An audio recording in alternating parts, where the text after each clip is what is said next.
Hello, and well, welcome back, Doffy. Welcome, Orange Hue, and also welcome, Mr. Dr. Darko. Great to see you, and happy to be back. I streamed just yesterday, and now I'm back again today, and I'm trying to stick to the schedule that I made for myself, and that I post in the Discord, and I'm doing pretty well. You know, as usual, like I say, since my sleep is holding up, I can actually stick to the schedule that I made for myself. And I'm actually pretty glad that I made the schedule, because it gives me sort of like an extra like motivation to fulfill it. Because like, you know, I pretty much put it out there in the ether. And I don't like living up to my own word. At least if I create an expectation that's, you know, set and upheld by other people. But yeah, I'm glad to be back.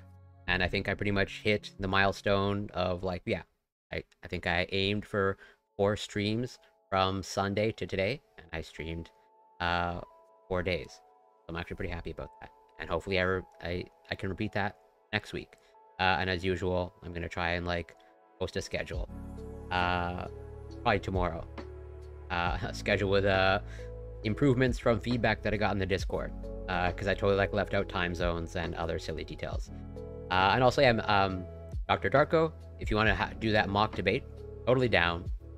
I think that's a good idea. And I've totally had, actually, I think a number of sort of mock debates in the past. And they're always fun.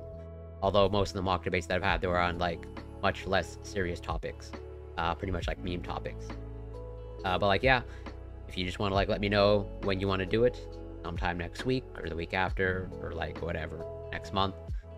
I'll probably need a little bit of time to prep, but not that much time. And yeah, yesterday's stream was great. I pretty much covered all the content that I wanted to cover on some interesting, at least interesting to me, studies. And actually some of the studies that I covered yesterday and some of the topics that I covered yesterday also bleed into today or overlap with today, but just not really planned. Just some new stories that happened to pretty much fall directly in line with what I covered yesterday. So gonna get right into it. And also Orange Hue, I can empathize with the poor weather. I think essentially here in Quebec, summer appears to be over. Usually summer goes from like, you know, late May to like late August, September. And like it's been like rainy and like mid 20 degrees Celsius for like the past 2 weeks, and it looks like the rest of August it looks like it's going to be that as well, just like rainy and not all that warm. Not that I'm like complaining. I actually kind of enjoy this weather, but I know many other people are kind of complaining because it's just consistent rain, overcast, and not overly hot temperatures. But on the plus side, I don't really have to use my air conditioner all that much. So I actually feel good about that. And I didn't really have to break out my air conditioner until like, you know, I think it was like late June, early July. So I've only been really using it for like, you know, 6 weeks. Next weekend works for you. Totally cool. And yeah, I should be able to do just about any time. Probably not like early morning, 6 a.m. But basically, yeah, Saturday or Sunday or like whatever. I can probably, as long as it's not early morning, I could probably make it work. So yeah, I'm pretty flexible. Just let me know, and we'll totally set it up, and it should be fun. And I'll have to like, you know, revisit some research that I sort of have like, you know, I've buried deep in the filing cabinet of my brain. Like totally, you know, the knowledge is in there to, you know, defend my position. I just need to like refresh it and make sure that I bring it up to the front of the filing cabinet. And I'm actually kind of excited to potentially revisit some of that research, and also some of the maybe new research that has come out, confirming that it is highly unlikely that SARS-CoV-2 came from a lab or leaked from a lab, either intentionally or unintentionally, and likely has a zoonotic origin. But with that in mind, so this story came across my newsfeed, and that was published just a few days ago. And this overlaps with what I covered yesterday. I covered this study that was published this year, where and published just last month of this year, where they essentially went and tested 5 consumer supplements. And, no surprise, the supplements either didn't contain what it was supposed to contain, as in, like, didn't actually contain the active ingredient that was, on the label, or it contained trace amounts, or it contained, like, crazy high amounts, with, potential for, basically exceeding probably what, would be the recommended dose, and also potentially containing something that is a prohibited substance. It's pretty much just like, a mix and match of possible outcomes when they went and tested just these 5 supplements. They didn't test, like, there's obviously way more than 5 different supplements, on the market. There's, like, whatever, thousands, tens of thousands. And so just from, like, this small sampling, you're getting these pretty awful results. Doesn't bode well. Where if you saw the range, like, they tested 57 products, and, 23 out of the 57, 40% didn't contain a detectable amount of the labeled ingredient. And then other ones had, like, pretty much other ingredients that have, like, been banned or prohibited by the FDA. So with that in mind, even though this is Canada, generally speaking, the regulations, there's a lot of overlap between health regulations in Canada and health regulations in the United States. And I think, this is a testament to how poorly regulated the consumer supplement industry is, both in Canada and the United States, with some really dire negative consequences. So, a woman's quest to become pregnant resulted in lead poisoning from an Ayurvedic treatment.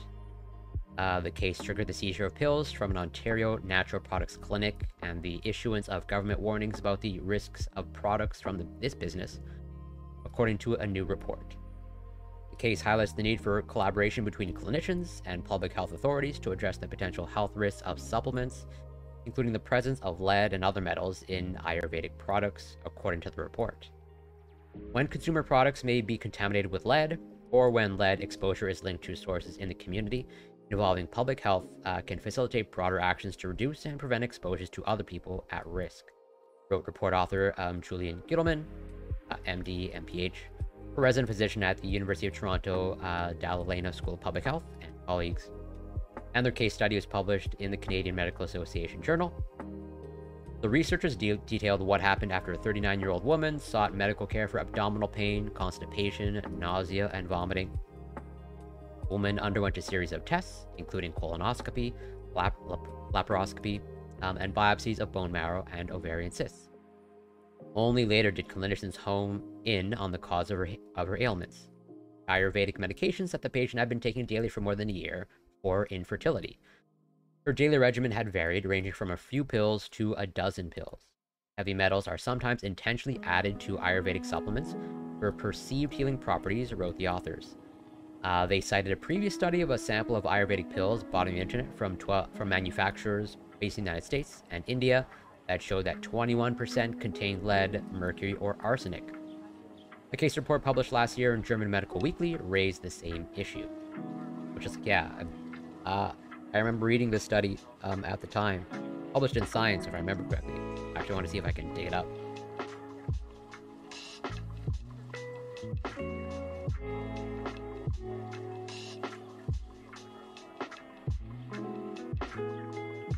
One second.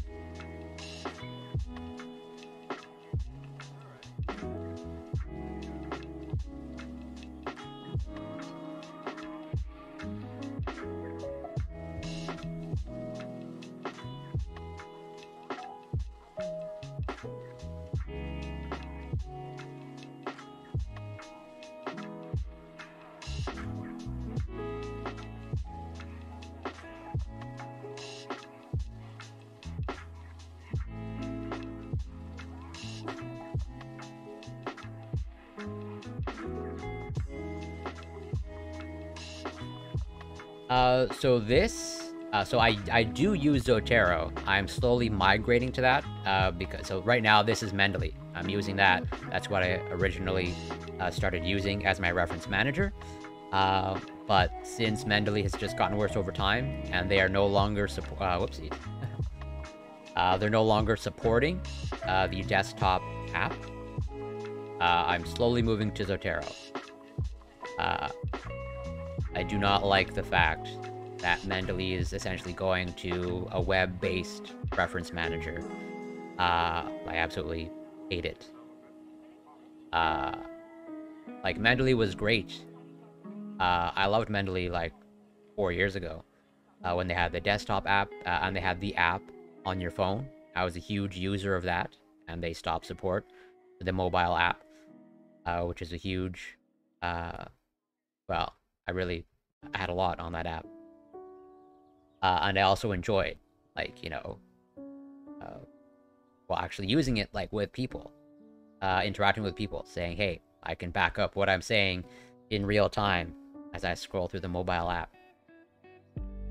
So yeah, all that to say, I'm very slowly migrating to Zotero. But yeah, looks like I can't find that study. I have to dig it up off stream.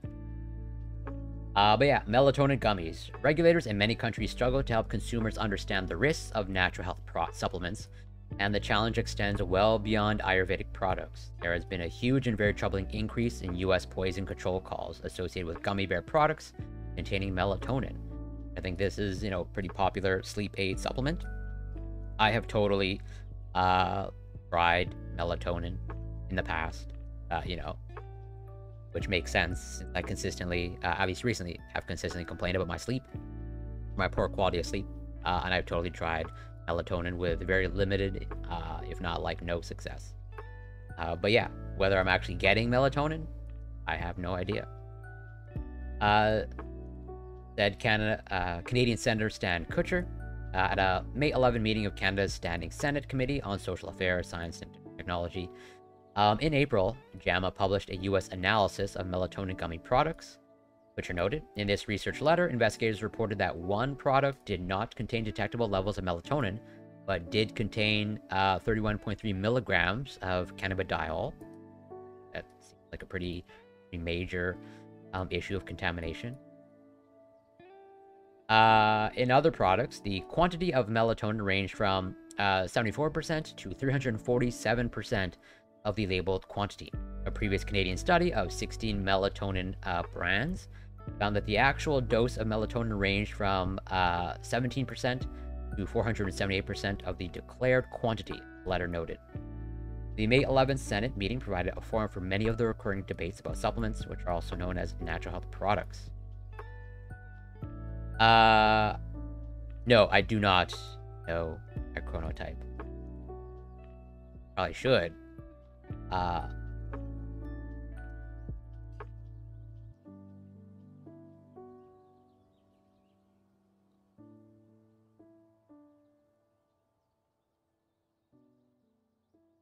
But let's just say I don't necessarily trust, per se, how it's like. Let's just say I'm curious about it, but I would want to get it like accurately assessed. I personally don't really trust sleep trackers, but admittedly, I haven't looked into the research of how accurate they are.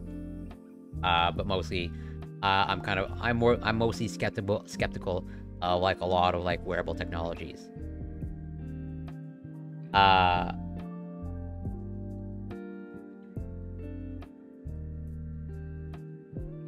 Are you referring to the cannabidiol dosage? You're talking about like the melatonin dosage.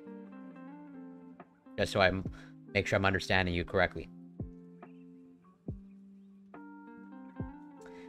So Barry Power, PharmD, editor-in-chief of for the Canadian Pharmacists Association, said that his group was disappointed when Canada excluded natural health products from Vanessa's Law, which passed in 2014. This law sought to improve the reporting of adverse reactions to drugs. We're glad this is being revisited now, Power told the Senate committee. Although natural health products are often seen as low risk, we need to keep in mind that low risk does not mean no risk, and natural does not mean safe. I think this is a common misconception, especially, amongst the general public that are less scientifically informed. Of like natural it's not synonymous with good or safe or beneficial. And in fact, I think natural is, arguably a meaningless term. Uh,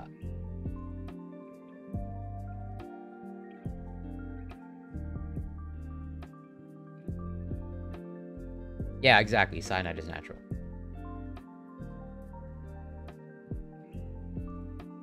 Um, oh, are you referring to the 17 to the 478%? Yeah, it may. I totally understand. Uh, that there. Now when you go into the supplement aisle and look for melatonin, there's dosages ranging from like I think like 1 milligram or 1.5 milligram to to 3, 5 to 10 to 20. And then some are like pills that you swallow, some are sublingual under the tongue. Uh, but even then, I don't think it's justified. Uh, as in like what's on the label and what's marketed. That's what should actually be inside. Uh, as in like if I'm buying 3 milligrams, it should not be like 15 milligrams that I'm taking. And yeah, to your point, like cyanide is natural. Opioids are natural. Or at least the opium plant is natural. Where was I? Yeah, in contrast, Aaron Skelton, chief executive of the Canadian Health Food Association, spoke against this bid to expand the reach of Vanessa's Law into natural health products. Canadian lawmakers attached provisions regarding increased oversight of natural health products to a budget package instead of considering them as part of a standalone bill. Our concern is that the powers that are being discussed have not been reviewed and debated, Skelton told Kutcher. The potential for overreach and unnecessary regulation is significant, and that deserves debate. Profits should not trump Canadians' health, answered Kutcher, who earlier served as head of the psychiatry department at Dalhousie University in Halifax, Nova Scotia. By June, Vanessa's Law had been expanded with provisions that address natural health products, including the reporting of products that present a serious risk to consumers. Many consumers overestimate the level of government regulation of supplements. Totally. I think even I myself, at one point, overestimated. Whereas, like, yeah, or like 15 years ago, before I did my due diligence on the supplement industry, I was totally, I was under the assumption, I think, like most other people, of like what I'm buying, like what's in the bottle. But like more and more, the more I learn about the supplement industry, the more I dig into the research. And even though like I take supplements myself, and I try to buy reputable brands, at the end of the day, it's like I know it's essentially like a gamble. I may very well be like throwing my money like down the drain. As again, there are some products like the ones tested here that'll have like literally no active ingredient of what's supposed to be in the bottle or what's marketed on the label.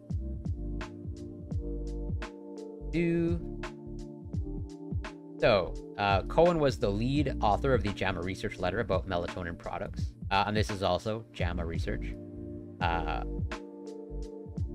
So pretty much in the same vein, rather from same academic publisher.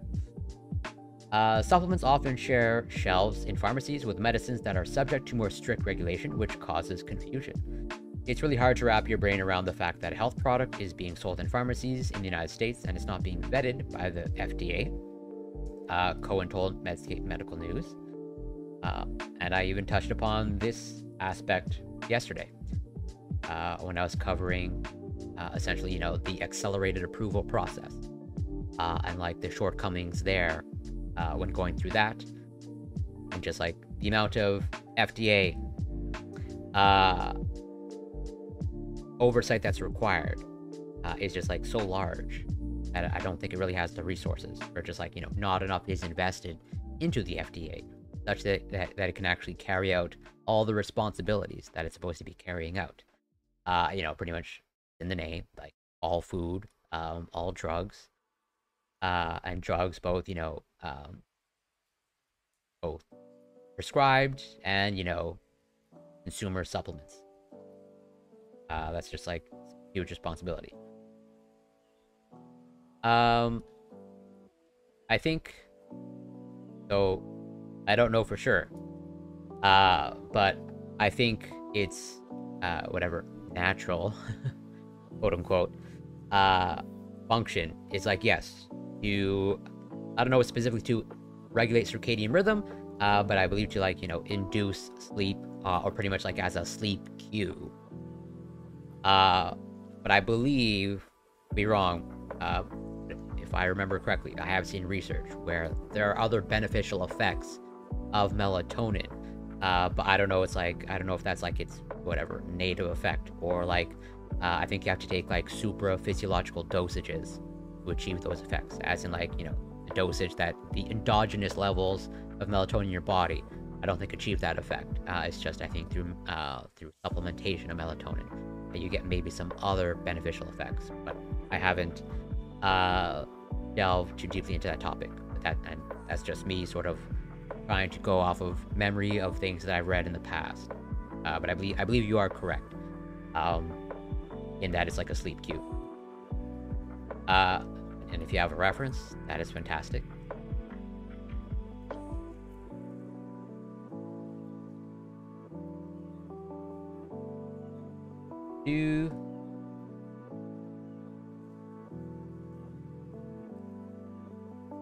Alright, so yes. Yeah, the message dark to the clock induces nice day sleep. Only scores that sleep. But yeah.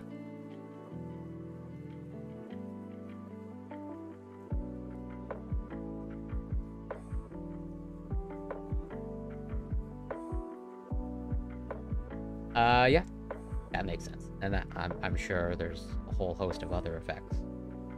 Potentially melatonin. The only thing that I can say is every time that I've experimented with it in order to, hopefully get my sleep back on track, I've never had any success. And I've tried a range of dosages, on different brands, where I totally, when I tried it and it didn't work, I was like, oh, maybe I'm not actually buying melatonin, because I know that the supplement industry is poorly regulated. So I tried different brand, tried different dosages. That pretty much never really works, or I don't notice any benefit whatsoever. But I do know people that absolutely swear by it. That like they will testify that like, yeah, they take it, and they're just like go right to sleep. I mean, I don't actually know. I'm a morning, like, yeah. I think probably like just my circadian rhythm is like so all over the place. Probably. The confusion extends across borders. Many consumers in other countries will assume that the FDA performed pre-market screening of US-made supplements, but that is not the case, he said. People who want to take supplements should look for reputable sources of information about them, such as the website of the National Institutes of Health's Office of Dietary Supplements, Cohen said. This office and the FDA offer consumers the same advice about the use of supplements. Check with your physician or another medical professional involved in your care about these products. But patients often forget or fail to do this, which can create medical puzzles, such as the case of the woman in the Ontario case study, said Peter Lurie, executive director of the nonprofit Center for Science and the Public Interest, which has pressed for increased regulation of supplements. Clinicians need to keep in mind that patients may need prodding to reveal what supplements they are taking. That they just think of them as different, somehow not the province of the doctor, Lurie told Medscape. For others, they are concerned that the doctors will disapprove, so they hide it. And I know this is, in the ideal scenario, this is something that I sort of have encountered, or, I have to sort of like keep in mind. Like, you're supposed to, ideally supposed to disclose to, your doctor or medical professional of like all the prescribed and non-prescribed medications, supplements that you take. And it totally happens, well, as I make it clear, I do take certain supplements. I take a protein supplement, I take a multivitamin, and a couple other supplements. not that many. But like, do I disclose, or rather, I do disclose them to my doctor. But like, I also don't get like the best feedback, because every once in a while when I disclose it, they're like asking me, well, why are you telling me that you take a multivitamin? Like, that's not going to affect anything. But then it's like, well, I'm just telling you to be safe. So, you know, there could be the issue of, I think some doctors kind of like disincentivize their patients from, full disclosure. Or let's say just some doctors don't make it all that easy to be like transparent with them. So this story, which was literally published today, oh yeah, absolutely multivitamins. In addition to I take like essentially like a B12 supplement. They're totally radioactive urine, for sure. But yeah, this is also a nice story that I think overlaps nicely with what I also covered yesterday in terms of brain-computer interfaces. I covered basically covered this article, and this article in reference to that study that I covered on another stream of essentially, mind reading technology, or essentially, AI in combination with brain-computer interfaces, essentially translating, our brain activity into, thoughts, or rather text. And, there's understandable privacy and ethical concerns with this type of technology. There's also the potential for, great therapeutic benefit in terms of like this technology is being developed to hopefully like restore speech, those who have lost it or never had it. Or in this case, in terms of the overall umbrella of brain-computer interfaces of like trying to, restore limb function.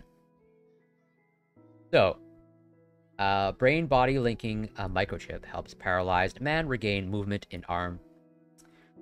Researchers with Northwell Health helped re-establish feeling and movement in the arm and hand of a man with paralysis.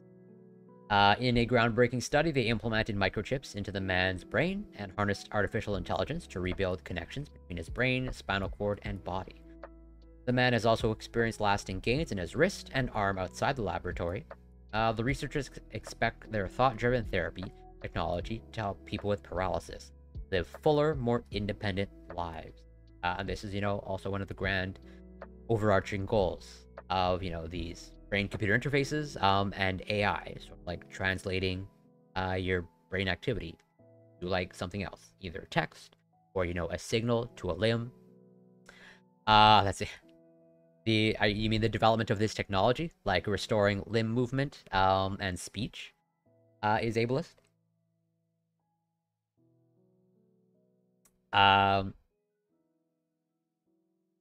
It is risky, I'm sure. But I also have very little doubt that, this is potentially, well, this is life-saving, or like dramatically life-altering, for very many people. Not only in the case, of that semantic reconstruction paper. Find it. Not that copy. This copy, yeah. Where it's like, these researchers, I mean, like pretty much, out of a sci-fi movie or actual reality of like, scientists with good intention. They're trying to like do something good. Like they're developing this in the context of like trying to hopefully help people that struggle with speech or like actually can't speak, and restoring that ability. And the same thing here of like trying to restore limb function.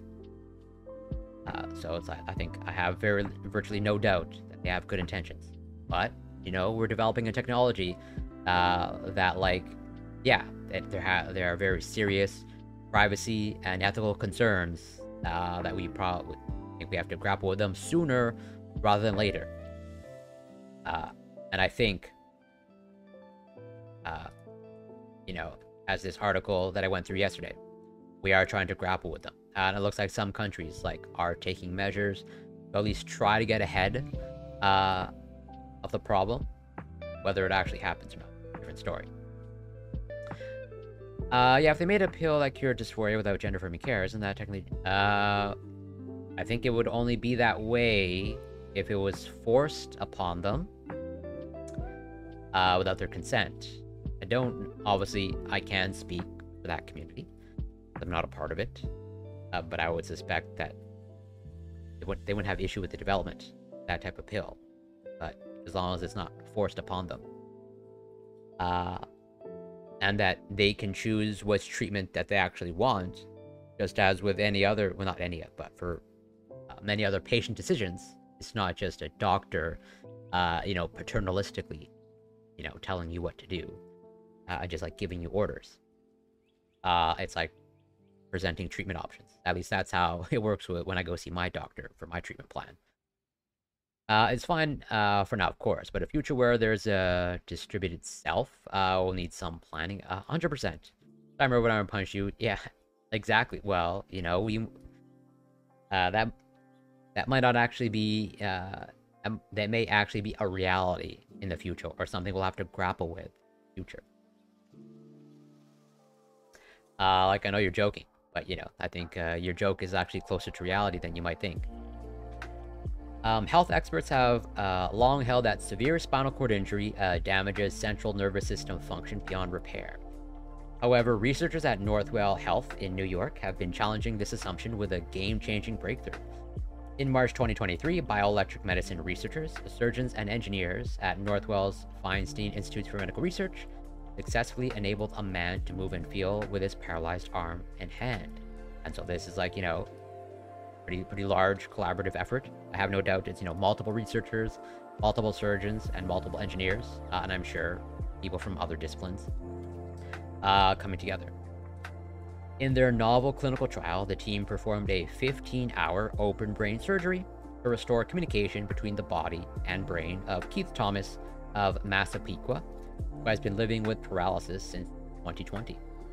The Northwell Health colleagues developed AI algorithms, brain implants, and innovative stimulation technology to form the first of its kind double neural bypass. This bypass forms an electronic bridge that facilitates the flow of information throughout the participant's body, spinal cord, and brain. And I think this also overlaps with research that, I'm eventually going to cover. But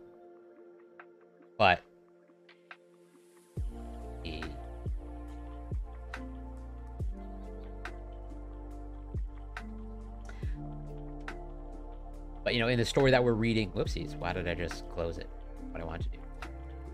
I want to close. But, in what we're reading now, they performed surgery and, there was some sort of implantation in the brain. And, somewhere in the pipeline, there's, these implants are in active development. And this is published, just in the past few weeks.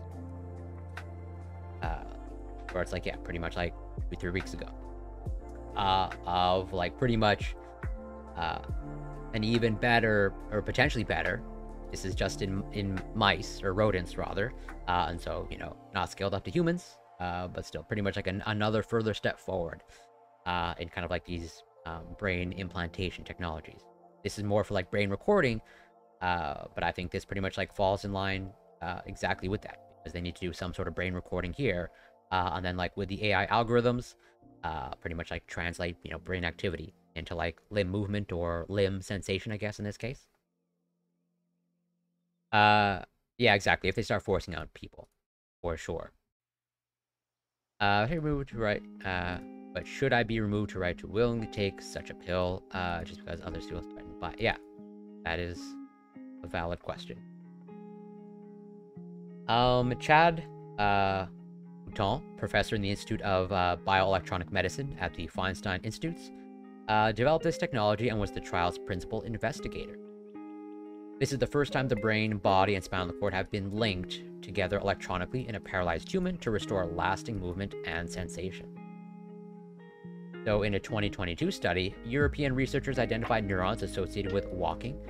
They successfully helped 9 individuals improve or regain their ability to walk. However, the participants had to be supported by a robotic interface. Professor Mouton has also used a single neural bypass in previous research to help people move paralyzed limbs with their thoughts. This approach only worked with a computer and could not restore feeling and movement or promote long-lasting recovery. A July 2020 diving accident caused injury at the C4 and C5 level. I believe this is, cervical spine. I believe that's what the C stands for, if I remember correctly.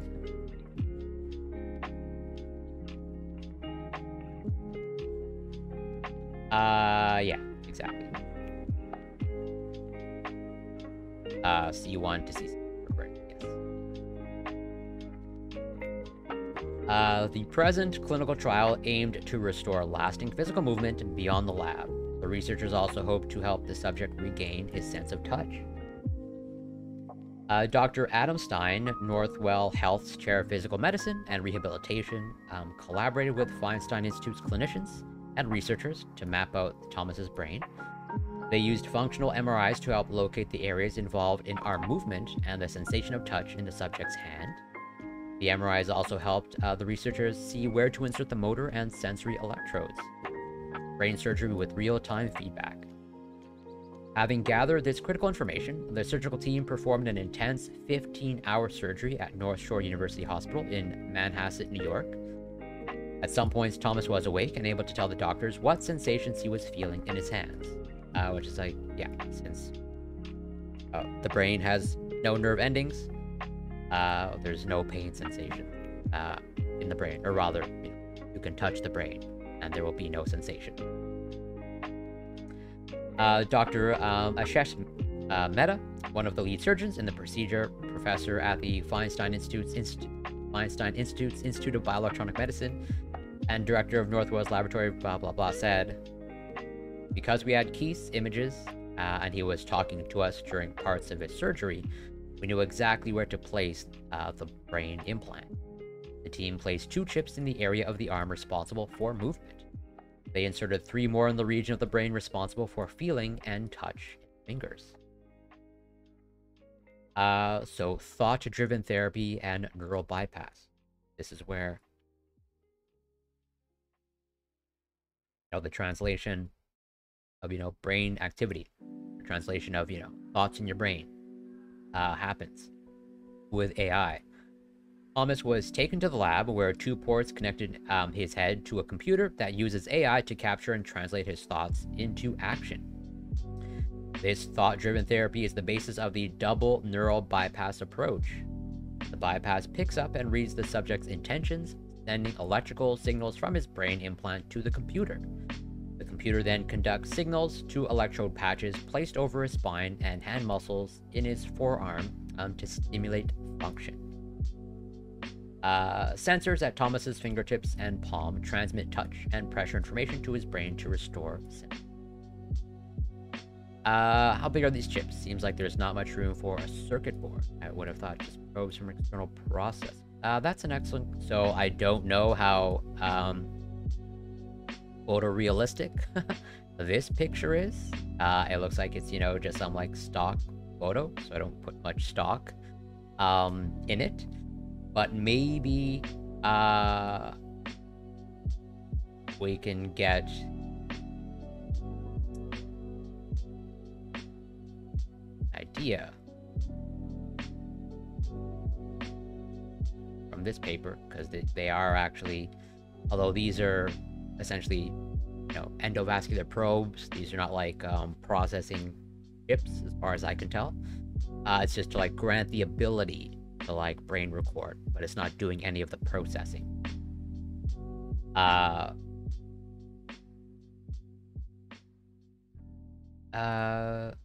me see.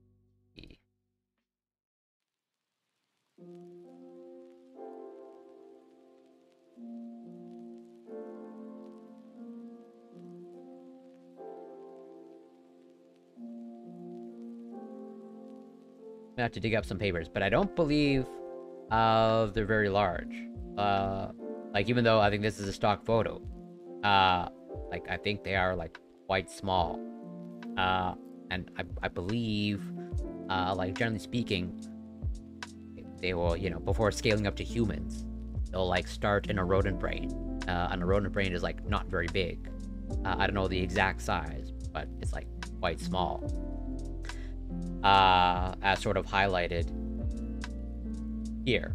Like, this is rodent brain, although you don't have anything, there's no banana next to it for scale.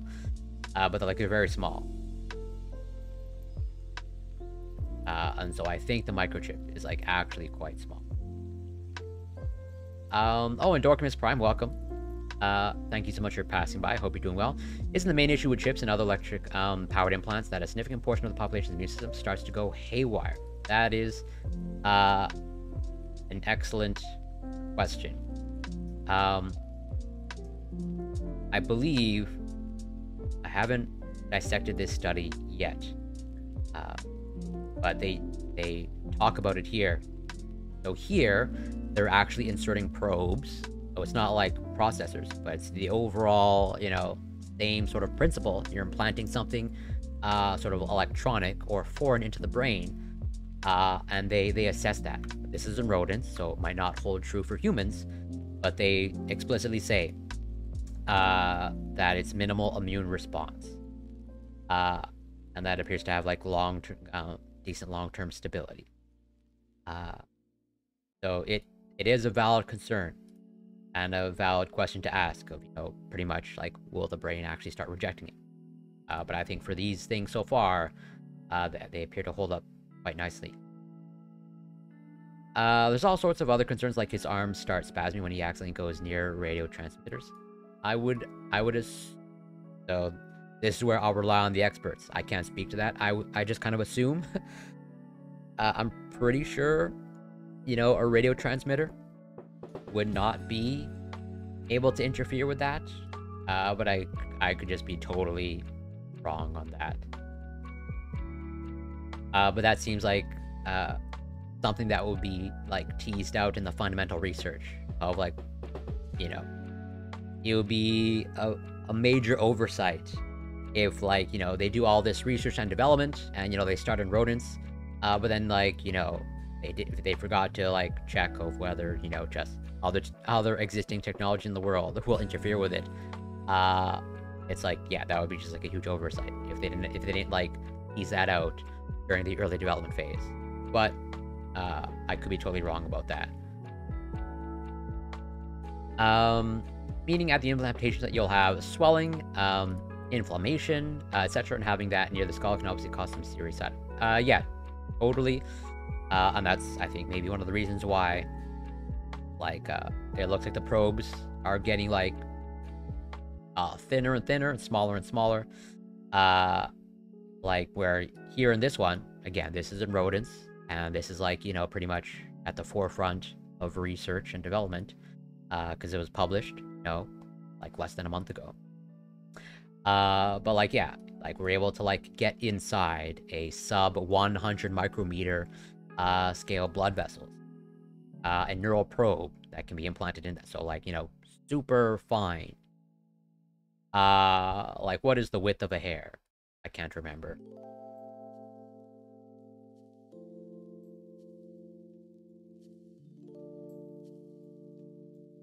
Yeah, so it's between, we're getting pretty much into that territory. Or, like, potentially, like, thinner than human hair, given that the maximum is, like, 180 micrometers. So, like, we're getting pretty much sub 100 micrometers, so potentially even thinner than some human hair. Oh, and Kitty, welcome. Nice to see you. Always a pleasure, and hope you're doing well. So yeah, all that to say, I think that they are sussing out whether there's an immune response, and I think that holds up pretty well. Same thing, that also holds true. Like, we haven't done optogenetics research in humans yet, as far as I know. But, like, We've done quite a bit of optogenetics research, and that requires, not only genetic manipulation at the level of the brain, but but also implantation, physical implantation of, essentially an optical probe or an LED probe into the brain. And it seems like swelling and inflammation is not an issue yet, so far. Everything can totally go out the window once we try it in humans. But so far, and even then, I'll probably cover this research somewhere down the line. But, as highlighted in what we're going through, like, we have done these brain-computer interfaces and these neural implants on humans, and it seems like they accept it pretty well. Or at least this issue of inflammation or immune rejection is not an issue. And also, I believe that makes sense in terms of pretty much like my immunology is a little bit rusty, but still pretty good. But we have a blood-brain barrier, and let's just say the immune system in your brain, if I remember correctly, is like fairly unique, or rather, we have specific kind of like specialized cells in your brain that function as an immune system. I do not believe, as a result of pretty much, given the fact that we have a blood-brain barrier, I don't think we have like circulating B cells and T cells that go into our brain. I could be wrong about that, but I'm pretty sure about that. Who's liable if the patient's spasm causes damage to the patient, the company, the doctor, maybe some weirdness? These are all fantastic questions that I'm definitely not qualified to answer. But I sort of assume that given the fact that I'm pretty sure that given the fact that this is experimental technology, this is a clinical trial, I think the patient, like, I've been a part of a clinical trial, multiple clinical trials. I'm like, I don't know how it works in every other country, but in Canada, at least the clinical trials that I've been a part of, I more or less like sign away that, hey, whatever happens, and it's on me, I accept those risks. I don't think the company or whatever is held liable. And yeah, biocompatible electronics, definitely, I'm sure it's big bits. And rigorous testing. Oh, Boy Meets Mini, welcome. Nice to see you. Happy Friday. Hope you're doing well. And shout out to you. Boy Meets Mini not only now is racing and CRT streamer, but they're also now streaming board games, which they were doing just yesterday morning.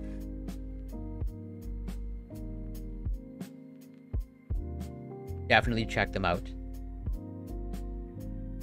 As thin as the hair would be, that's still a very large structure infiltrating the skull. I mean, it's definitely, obviously, it's not like, we're not at the cellular level. But I still think that is, like, quite thin, at least when it comes to, neural implantation. Where, like, we are at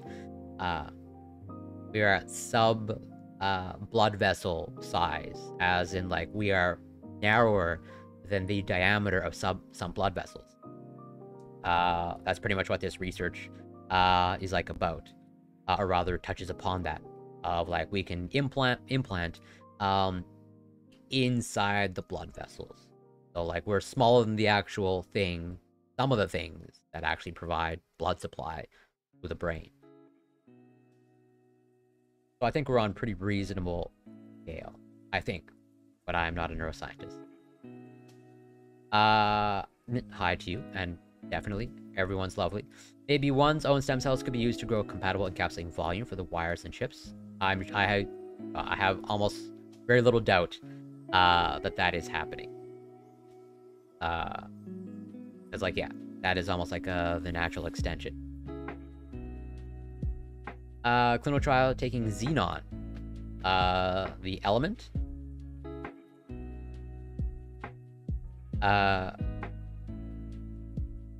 Like from periodic table. Although me being a biochemist, I can't really speak much about xenon. But like, yeah. I'm curious as to, obviously, like, don't share anything that you don't want to share. But that's like very curious to me.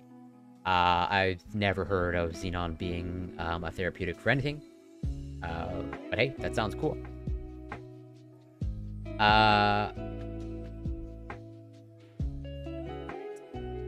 Yes, humoral cell-mediated immunity. Yes. Like, pretty much, I think that is synonymous.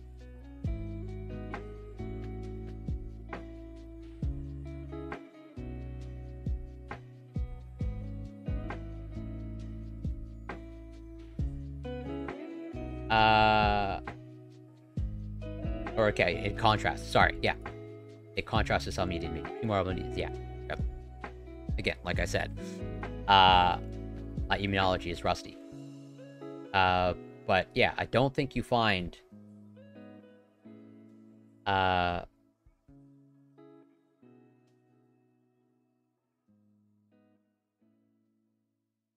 yeah, I don't want to go do the deep dive to like basically the brain's immune system.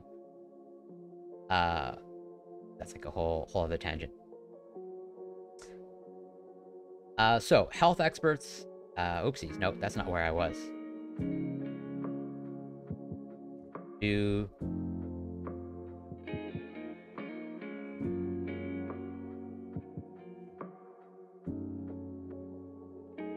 okay, yeah, they mapped out Thomas's brain. They used functional MRIs to help locate the areas involved in Armun. Yeah, I already read that. And then yeah, there was this training aspect to it. Taken to the lab, and the bypass picks up and reads the subject's intentions, sending electrical signals from his brain implant to the computer. The computer then conducts signals to electrode patches placed over his spine and hand muscles in his forearm to stimulate function. Sensors at Thomas's fingertips and palm transmit touch and pressure information to his brain to restore sensation. When the study participant thinks about moving his arm or hand, we supercharge his spinal cord and stimulate his brain and muscles to help rebuild connections, provide sensory feedback, and promote recovery, Professor Bouton explained. Thanks to this double neural bypass, Thomas was able to move his arms at will. He felt his sister's touch, which was his first time feeling anything since his accident, and new strength, continuing results. The researchers said that the double neural bypass has spurred some natural recovery from Thomas's injuries, which might reverse some of the damage. He has gained more than double his arm strength since the study began as well. Thomas is also feeling new sensations in his wrist and forearm, even when the system is turned off.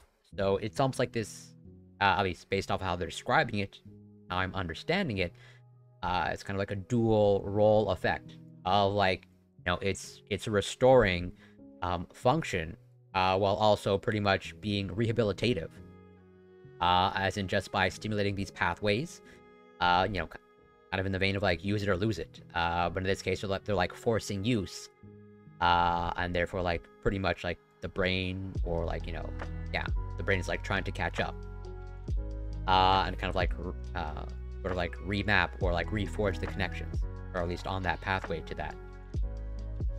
The Northwell clinicians hope that their novel procedure will enable the brain, spinal cord, and body to generate new communication pathways at the injury site. Ultimately, they anticipate that bioelectronic medicine will allow people with injury and disease to be treated with their own nerves without pharmaceutical intervention.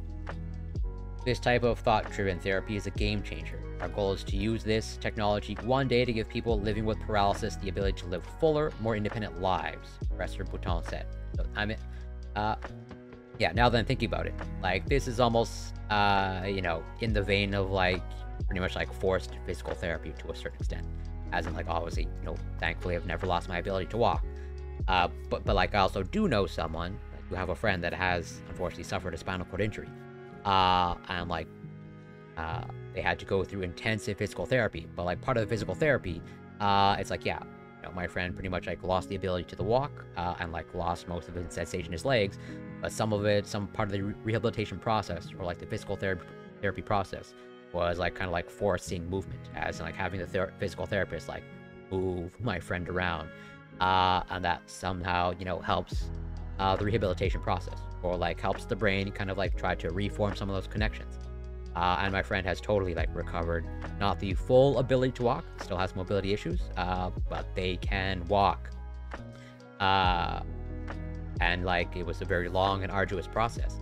But, like, where they started and where they ended up with, Uh, it was like, yeah, it was a long process, but it was like a huge turnaround. And I think it seems like it's in that vein of like, yeah, the technology is able to like restore function and sensation, while also at the same time like helping the brain, uh, you know, through that rehabilitation process. Um, Imagine that sensation of feeling touch for the first time after years. Yeah, a thousand. Like I can't even imagine that. I can't even imagine like, I know phantom limb is a thing. I don't know how common it is in people that have lost limbs.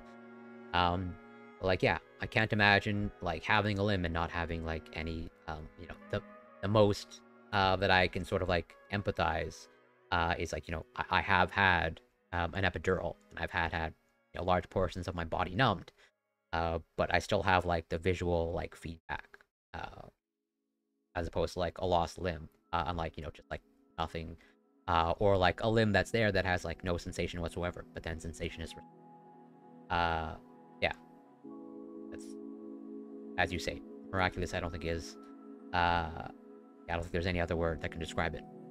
Does this sound similar to the exoskeletons from that one Japanese company, where the single act of the exoskeleton forcing movement, you build muscles and CNS pathways?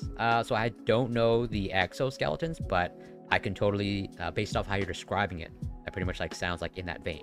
Pretty much like, yeah, an exoskeleton that like force movements. Where they attach an exoskeleton to the legs. Yeah, like I think it's essentially in that vein, but it's just like more like at the direct site of location. How much do you think the placebo effect plays into that? That's an excellent question. I have no doubt that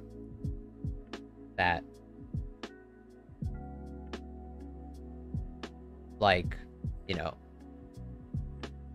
I have very little doubt that part of the rehabilitation process is like just part of that is like believing that you can do it, but that part of that, like, I think part of that is like just by driven of like, I think those who like respond, well, part of the equation from people that respond well to rehabilitation, I'm sure part of that is like driven by motivation, as in just like your will, and like how much you believe that you can be rehabilitated, and that maybe arguably falls into the category of placebo effect. Like belief is a powerful thing, at least in my opinion, based off of from what I've seen in the research. Of like belief shapes your expectations shapes your motivation and how you interface and interact with something. And so I have no doubt some sort of placebo effect is like, can be a variable at play when it comes to rehabilitation like this. And even like, does cooperation count as the rehabilitation? Count as the placebo effect rather? Because going back to this, let me bring it up.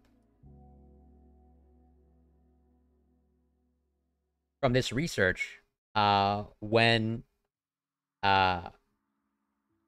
they were training the people on having their brain activity translated into text, like it required cooperation from the person, as in like if the person wasn't cooperating, then the AI like couldn't be trained, or rather like it was trained very poorly. And so like, yeah, you do need a willing participant, at least as far as I know, when it comes to these AIs being trained on like your brain recording and then interfacing with let's say an implant in this case. Like I think a certain amount of like motivation and cooperation is needed on the part of the participant, and so I think in my mind that sort of like falls in the category of like placebo effect of just like your will, not only just your will and motivation, but your willingness to cooperate.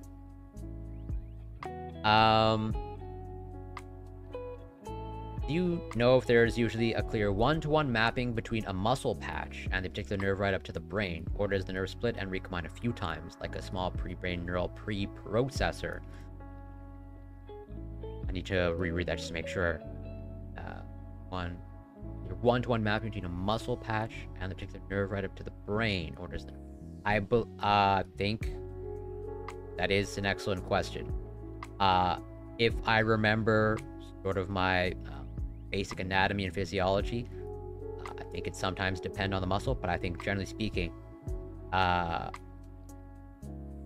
it'll be sort of a nerve split and recombine a few times. I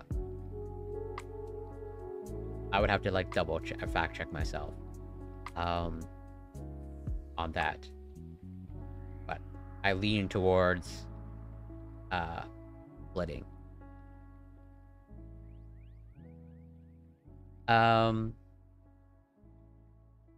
They can be single independent wires, but it's not like, because so muscle, well, first of all, like muscle is composed of like many cells, so it's not going to be like, you know, one cell, like one nerve type of thing.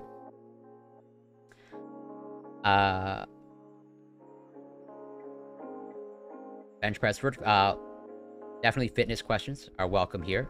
I would have to clarify what you mean by bench press vertically, because bench press vertically, like as in you're in a seated position. Because like if you mean like in a seated position, there's typically like you know, machines at a gym for that very often, although not every gym will have it. But unless you mean like vertically, a bench press vertically, it's either like in a seated position and, you know, you're pressing in front of you, or if you mean vertically like you're pressing above, that's not bench press. That is like a shoulder press or like standing military press. Oh, enjoy. I'm glad it stopped raining. Enjoy your gardening. Do you think strong AI is possible? I'm not sure what you mean by strong AI. That's probably a question for Globus. And I'll shout out to them, because they are definitely an AI expert.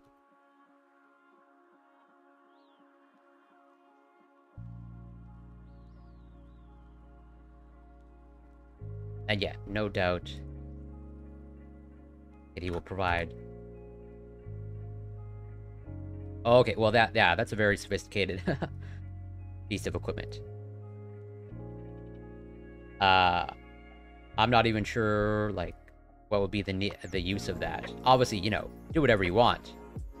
I'd just be curious as to why you'd be looking for specifically a standing bench press.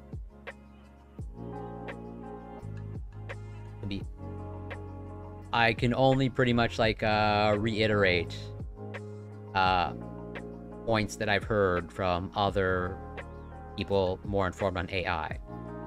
I've seen both camps, where some people say that like it's actually impossible to like fully recreate, you know, the consciousness of the human brain, and then I've seen like the other camp, where it's like, yeah, it's only a matter of time that we actually pretty much like basically just the electronic version of our brain, or the artificial version of our brain. Our brain is already, well, there's electrical activity in our brain already.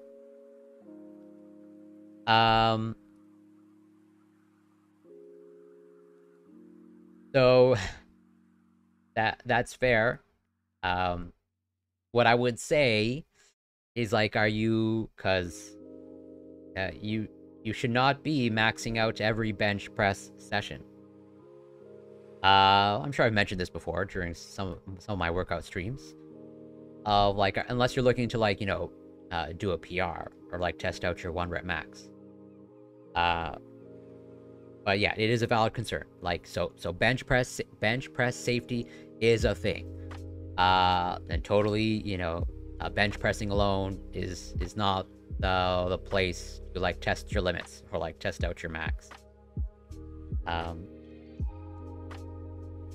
So fair point that you'd want a standing bench press. But what I would say is like, if you want to get better at bench press, then you should just do bench press, and just like not max out. That's personally what I would recommend. If you had to bet on which one, I think I have no reason to think that we couldn't.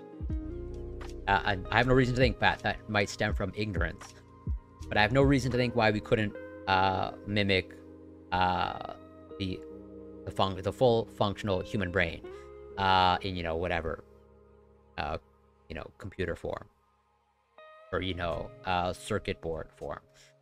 As in, I totally think that yeah, we will be able to essentially artificially recreate our brains and the full functionings of our brains. Where was I? Yes. The Northwell clinicians hope that their novel procedure will enable the brain, spinal cord, and body to generate new communication pathways at the injury site. Ultimately, they anticipate that bioelectronic medicine will allow people with injury and disease to be treated with their own nerves without pharmaceutical intervention. This type of thought-driven therapy is a game changer. Our goal is to use this technology one day to give people living with paralysis the ability to live fuller, more independent lives. Well, these are just like facts about spinal cord injury, but, good to know. A spinal cord injury can disrupt pathways between the brain and spinal cord, an intricately organized bundle of nerves running down the back. This causes temporary or permanent deficits in the spinal cord's motor, sensor, or autonomic function. An estimated 302,000 people in the US deal with traumatic spinal cord injury every year, and 18,000 new cases arise each year. More than half of these individuals may not regain full function. A severe or complete spinal cord injury renders the cord unable to transmit signals below the injured area. This leads to paralysis and loss of sensation below the level of injury. More than 100 million people around the world live with paralysis or another movement impairment. So, I think, again, this is super cool, super powerful. Again, these technologies appear to be like the ultimate double-edged sword of like huge therapeutic benefit to restore speech, to restore sensation, limb movement, and maybe at some point like fully rehabilitate someone from someone that has a spinal cord injury. But then at the same time, as highlighted yesterday, there's that privacy and ethical issue to end with. That is like totally in the pipeline, because it seems like publications like this are coming out with greater and greater frequency. And just like, yeah, it appears to be, at least from my casual observations, sort of like taking off exponentially.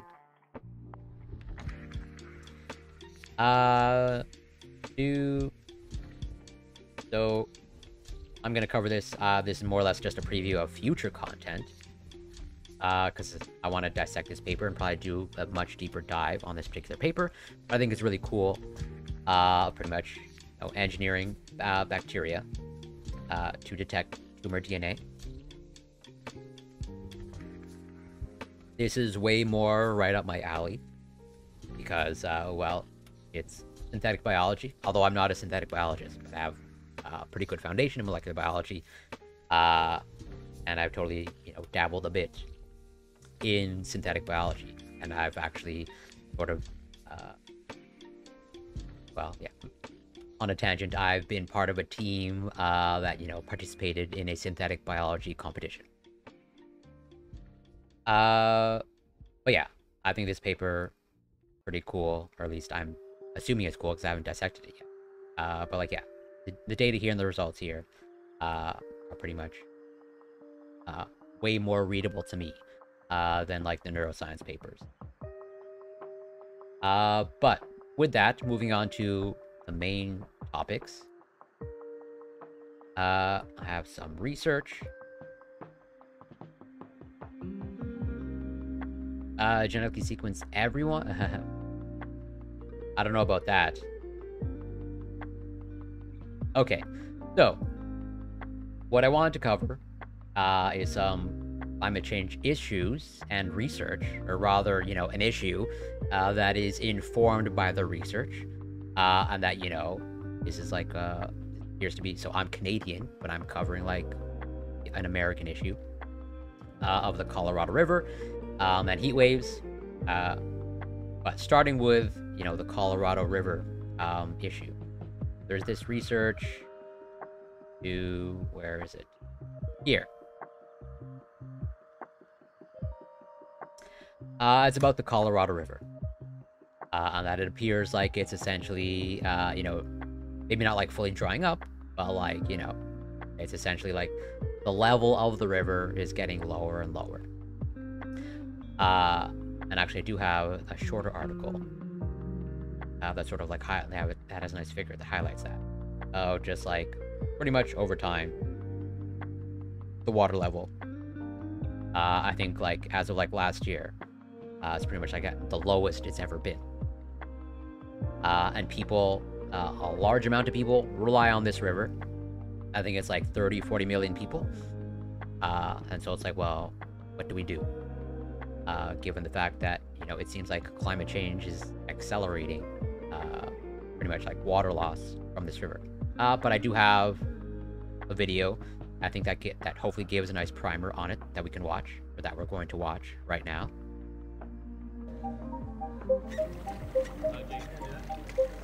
What a mess. What an absolute mess. I mean, each time you say, oh, this is different than it was. What's it going to be like in October? What's it going to be like next April? Naturally competent.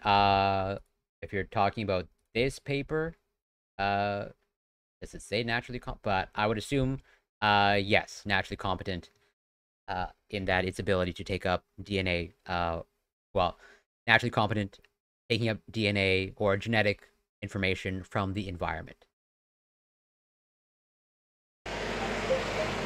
There isn't a lot about the Colorado River that Jack Schmidt doesn't know. He's been making research trips on it for decades. But he's never seen the river this low. Look at this.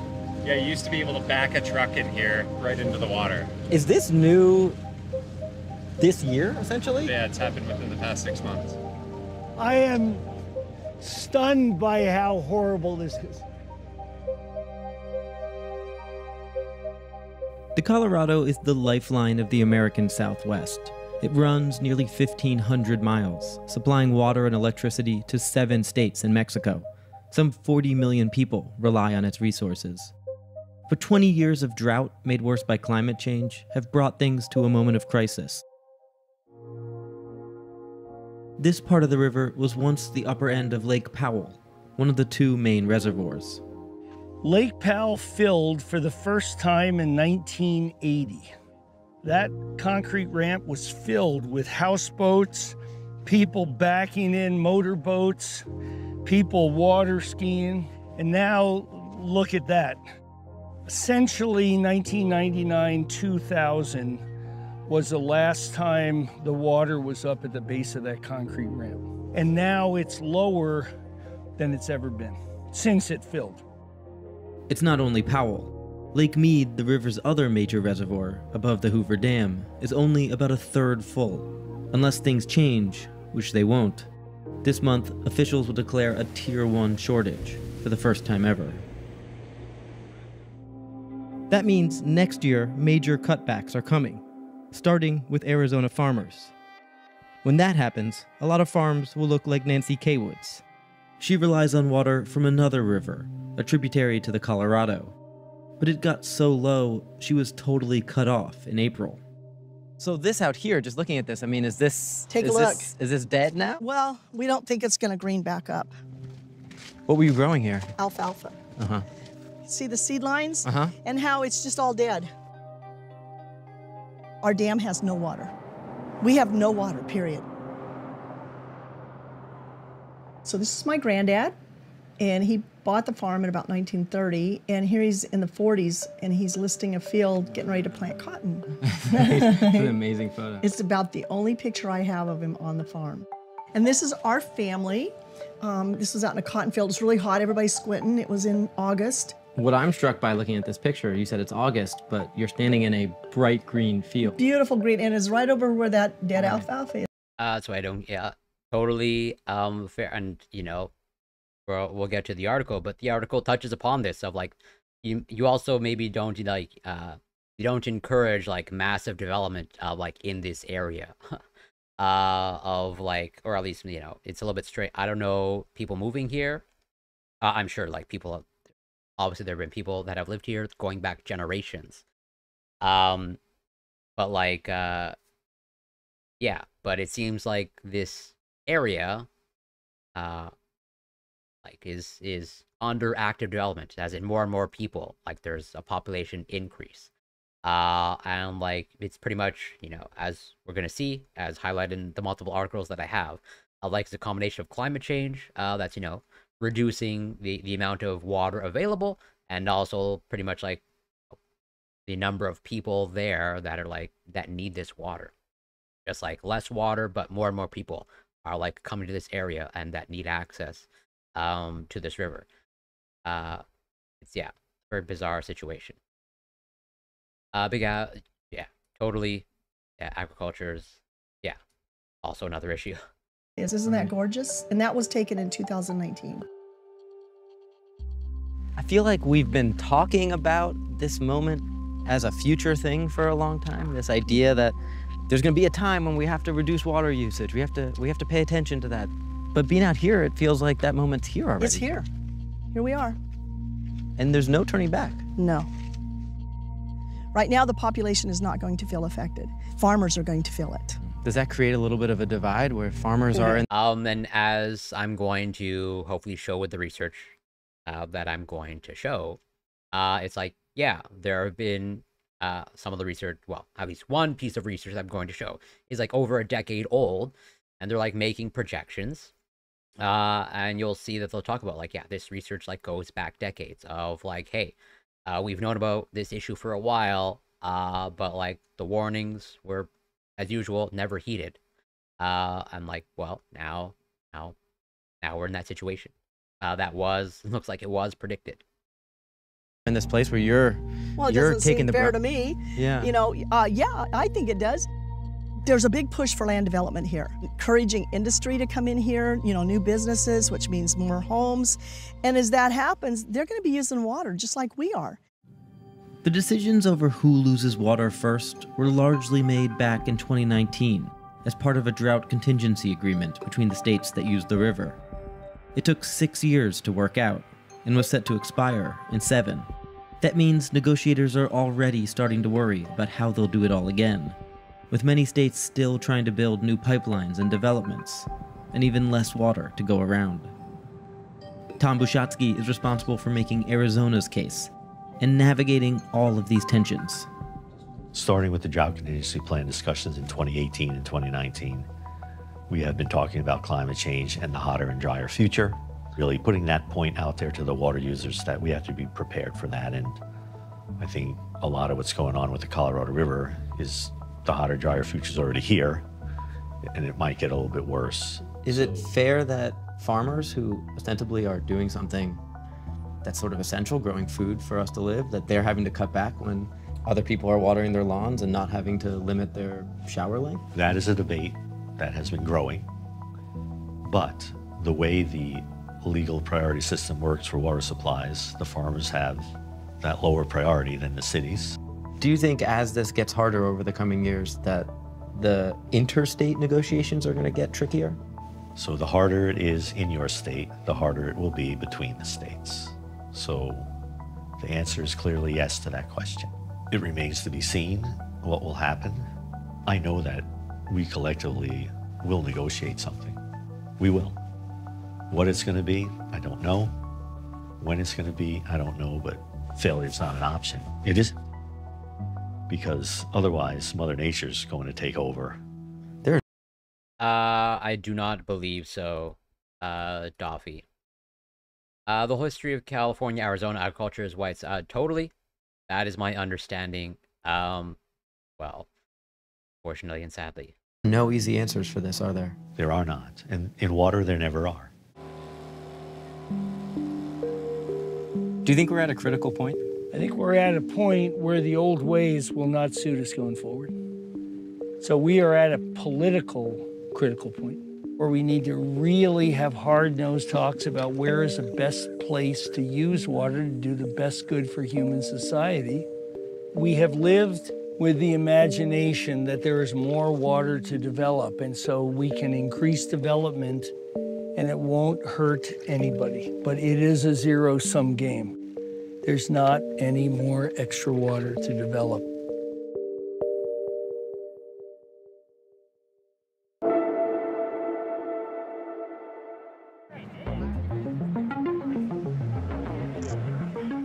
Hoover Dam was the first major dam of its kind that was built, and at the time it was built, it was the largest in the world. It impounded Lake Mead, and downstream agriculture was the primary reason that it was built. We just recently passed a historic low in Lake Mead. It's now at the lowest level that it's been since it filled in the 1930s.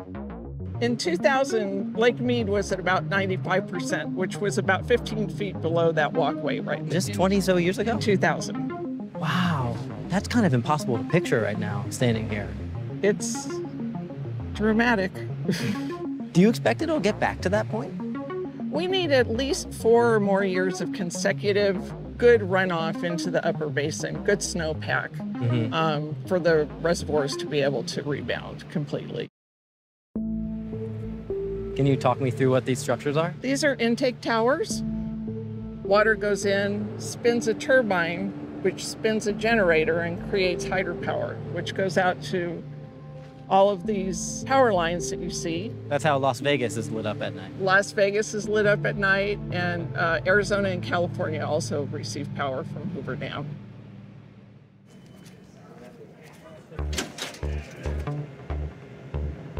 I'm waiting to feel my ears pop.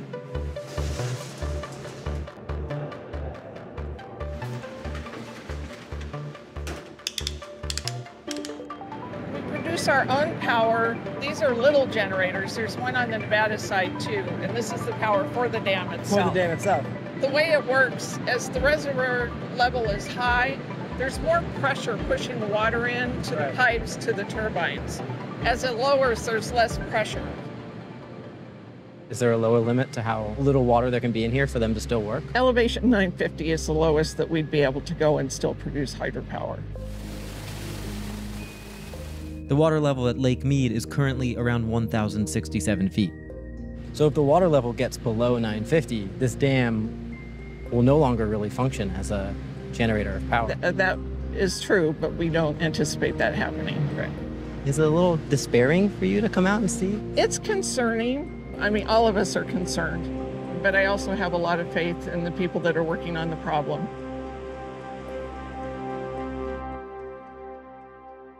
I think that's a nice summary. And okay, so second. On this article, I think it was a little bit more detail, maybe a little bit more technical detail, with, you know, maybe more data. So, 7 U.S. states have finally agreed on a plan to cut their use of water from the Colorado River. And this is published a couple months ago, June 2023. Because, like, yeah, as highlighted in the video, it's a political issue of, like, hey, what do we do now? Now that it's pretty much at historic lows, well, we need to start conserving water. And so, like, how do we prioritize, like, who gets water and who doesn't, essentially? So yeah, 7 U.S. states have finally agreed on a plan to cut their use of water from the Colorado River, an icon in the nation's southwest that supplies water to more than 40 million people, including in Mexico. The river, battered by overuse, drought, and climate change, has been drying up. Although scientists welcome the plan, they say the agreement is only a temporary fix to a much thornier problem. It does not change the fundamental problem of the over-allocation of the Colorado River, says Catherine Sorensen, an economist at Arizona State University in Phoenix. But it helps. Combined with an unexpectedly wet winter in the western United States, which is now filling the river with snowmelt, the agreement buys time for officials to negotiate a more sustainable solution. From its headwaters in the Rocky Mountains to where it empties into the Gulf of California, the 2,300-kilometer-long river serves farmers, homeowners, businesses, and many others, including people in 30 tribal nations. and in cities including Los Angeles. The 22nd May announcement is the latest in a decades-long dispute over who should cut back on their water use to preserve the river. The lower basin states of California, Arizona, and Nevada, the three that are farthest downstream as the river flows to the sea, with California the heaviest user of its water, have agreed to conserve 3 million acre-feet of water between now and 2026. That amount is enough to supply around 6 million households for a year. We need a lot of wet winters. Yeah, that is my understanding. But, you know, this looks like it's a step in the right direction. Sort of as highlighted, you know, as usual, kind of like a stopgap measure. But at least, you know, something is happening. And maybe, you know, this is just kind of like, whatever, the pattern of humans. Like, you know, things need to get really dire before dramatic action is taken. Researchers say that the Colorado River is overtaxed by serving more people than it can handle. And this seems to, you know, in combination with, you know, climate change and drought. It's like, yeah, as also highlighted in the video, just seems like this, well, the areas that are supplied by the Colorado River are being like overdeveloped. Or pretty much like there's just more and more demand placed on the river, you know, by people and whatever, economic development in the areas. And so it's like, well, you know, what do you expect? Or it's like, you know, why, I guess it's debatable, but why are you even allowing, you know, people, or like more and more people to settle here, when, yeah, like you're just making the problem worse in terms of access to water. Researchers say that the Colorado River is overtaxed by serving,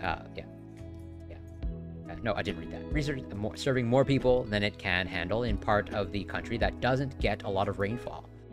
A drought that began in 2000 has caused the river's water levels to drop steadily, culminating last year when the massive Lake Mead Reservoir in Nevada and Arizona shrank to the point at which long lost human bodies emerged on the shoreline. If the levels in Lake Mead and in Lake Powell in Arizona and Utah, both of which are fed by the river, drop low enough, water will no longer pass through their dams to generate the thousands of megawatts of hydropower that are used by people across the West. Which again, I think that was also touched upon in the video. Both reservoirs are currently only about 30% full, down from 95% full in 2000. Things already died, but capital interests like factory farms, yeah, 100%. That's...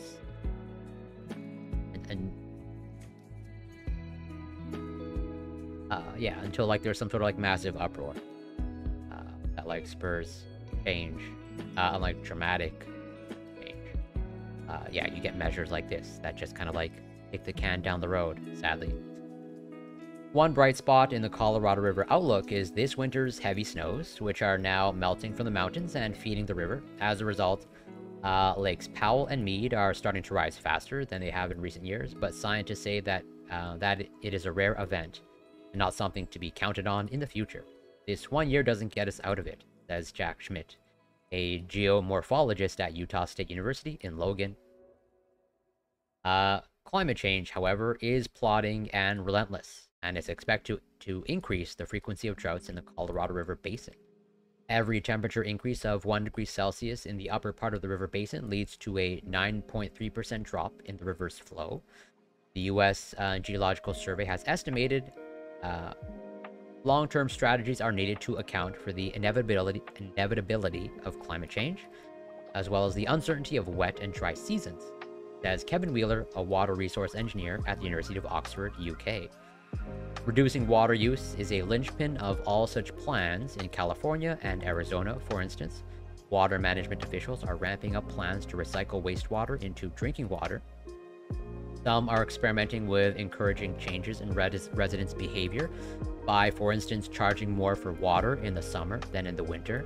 Other efforts focus on cutting back on agricultural uses of water, which is like, yeah, something that highlighted Boy Meets Mini in terms of the agricultural industry, which is key because farmers account for 75 to 80% of the water consumption from the Colorado River, much of which is used to grow hay and other fodder for livestock. Technologies such as drip irrigation, which delivers water directly to plants rather than flooding an entire field, can help, although their effectiveness is debated. Yeah, definitely. Changing residence obviously has an effect, but it's definitely far from enough. Like, since this is, you know, a multivariable problem, or a problem caused by, you know, multiple causes and multiple variables, it's unlikely to be going to be one thing. And if anything, it's like, yeah, the residents' behavior probably on the lower list of priorities. The 4 states that are upstream along the river, New Mexico, Utah, Colorado, and Wyoming, have agreed with the lower basin states. Together, they are asking the federal government, which oversees water releases from Lakes Powell and Meade, to consider the new plan as a way forward between now and 2026. The U.S. Department of the Interior has the power to modify, reject, or accept the plan. The proposed cutback is only around half of what the department had been asking of the group of 7, but it still agreed to pay $1.2 billion US to support the proposal, for instance, by paying farmers to let their fields lie fallow. That's a lot of money to support what is only a temporary fix, says Jennifer Gimbel, a water policy expert at Colorado State University in Fort Collins. It concerns me that we're spending that kind of money when we should be focused on a more permanent solution, as any permanent solution will involve a complex stew of government-backed incentives to conserve water across the river basin, all trying to balance the needs of many users. The agreement pushes back any further decision-making until 2026, when interim water management guidelines are due to expire. Between now and then, the United States, Mexico, and tribal nations must come up with an approach for how they will conserve the river's limited resources in future. There's no time to waste, Sorensen says. Everyone understands that time is of the essence. And like, yeah, I showed this earlier, but, you know, I think the data are pretty clear in terms of, like, the trend of, yeah, lake surface elevation and just, like, going down over time. I'm wondering how our urban areas along the Colorado are adapting their water usage and infrastructure to cope with the challenges posed by its dry. That's an excellent question. I think that's probably one of the one of the problems. It's like maybe now they're starting, but I think that's one of the primary issues that they touch upon. It's like, you know, people aren't adjusting the demand of water, and, you know, more and more people appear to be flocking to the areas that this river supplies, and then that combined with climate change, you just have, yeah, pretty much almost like a somewhat worst case scenario where, you know, so I'm gonna show some data in a bit, but like, yeah, even in the absence of climate change, it seems like, you know, the problem will have happened anyway, just like way further down the line and maybe way less severe. It's just like, yeah, climate change has like really accelerated, or it looks like, based off of the data, really accelerated like the timeline, and just like made this situation way worse than it probably almost certainly needed to be. Freedom Dow, welcome. Nice to see you again. Hope you're doing well. I was curious, maybe they could live without as much water if they didn't have pools. Probably, like, that's the one of the issues, right? You know, how many people you know, are mindful of their water usage, and, like, you know, watering their lawns. Like, I know that that's even been an issue in my province, of, like, you know, in some regions in my province, if I remember correctly, like, I think for certain areas at certain times of year, like, you can't, like, you are banned from watering your lawn because it's just a huge waste of water. But I think there are still people that, like, try to, like, you know, circumvent the ban, or, like, you know, yeah, these are all, like, really strange things to me. Like, we want to upkeep all these things and luxuries, but, like, you know, this is water we're talking about. I've been thinking about this solution for months, and not many options exist. They could get water and pipeline from the ocean or Mississippi. I couldn't I couldn't reason the cost of watering a lawn. It seems inefficient. Like if the rain isn't enough. Yeah, absolutely. Like, I'm not a homeowner, so obviously, like, I can't, you know, empathize with a homeowner. But like, yeah, you know, just like the upkeep of a lawn, and like people that like invest heavily in their lawns, a little bit strange. Not that I'm against like green areas and all that stuff. But like, yeah, let's just say if I knew that my area was like in a water shortage, like I wouldn't really care what my lawn looks like. Like I wouldn't even really care if like all the grass died. It's just like, yeah, that's just an aesthetic thing.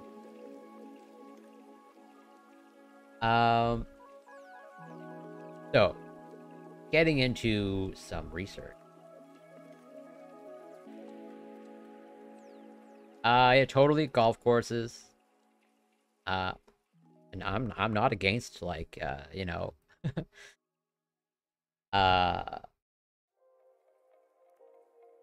this might be a hot take, but I think golf is kind of like a silly sport or activity. And that to like upkeep and water these things just for the sake of having, you know, generally speaking, wealthier people hit around a ball seems kind of silly, personally. I have to invest into the lawn and keep it up, and it's a huge lawn, but it's more for the ecosystem. Hummingbirds come by my porch, and my guests love it. It's a forest area, loads of... Yeah, so that seems more like, you know, that seems more like an actual green area, as opposed to like, well, I live in a city. Like the lawns that I'm used to seeing, it's like, you know, house, concrete, sidewalk, and then like, you know, patch of grass. Where it's like literally like it's a self-contained like patch of grass. And there's definitely no other like forest or like deer or ecosystem around. I can say that with confidence. It's just like other surrounding houses with other self-contained patches of grass. So yeah, getting into some of the research, you know, actual data. You know, sustainable water deliveries from the Colorado River in a changing climate. Okay, so I think it's pretty clear in the title of, you know, what it's trying to address. And this was published, you know, over a decade ago. As I've highlighted here, it was essentially around, well, it was published 2009, and like, yeah, received for review December 2008. So it's at, you know, over a decade old. And as you'll see, you know, they make predictions. You know, they don't make like, you know, 100% like, oh, this is how it's going to play out. But they pretty much like, they come up with scenarios of like, hey, if we're on track here, it looks like this is going to be the outcome.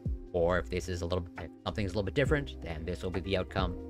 They basically come up with like multiple models. I think pretty much like 2 or 3 models, based off of what they can sort of like,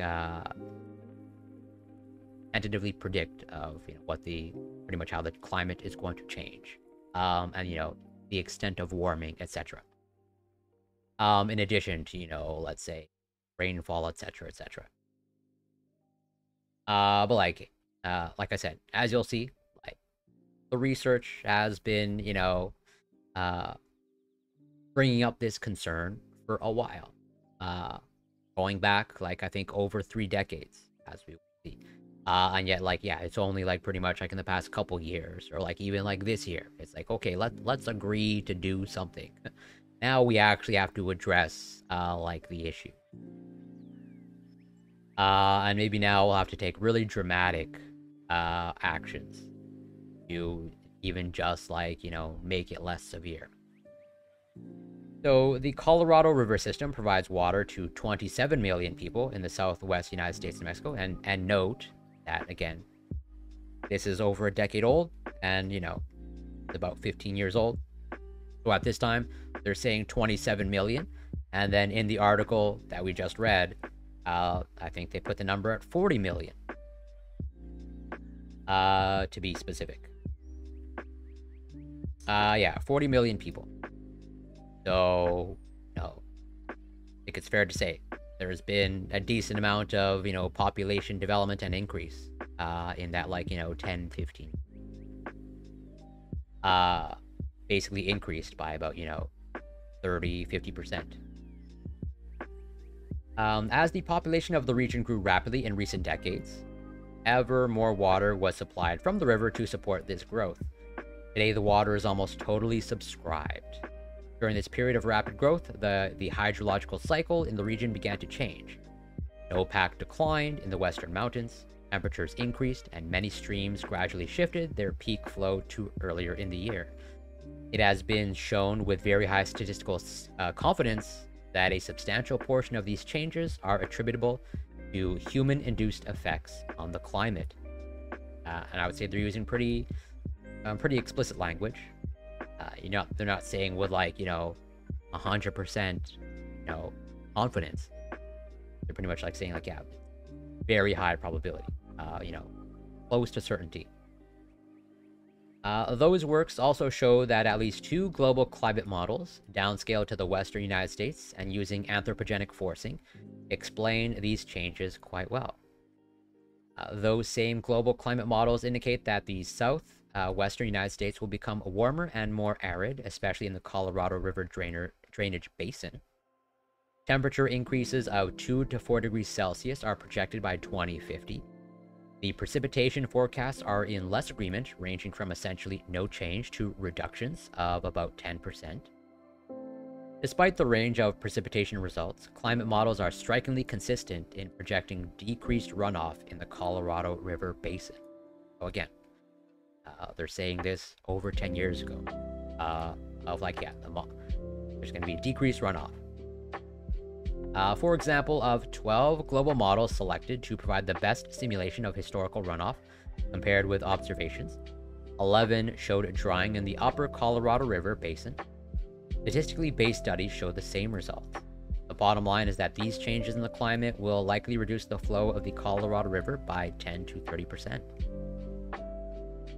In earlier work, we explored when these human-induced changes in the Colorado River system might exhaust reservoir storage.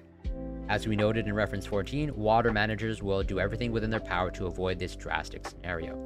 The reservoirs are operated by the United States Bureau of Reclamation, which will likely cut deliveries as necessary to maintain Lake Mead's elevation above the water intake for Las Vegas and surrounding communities. Right.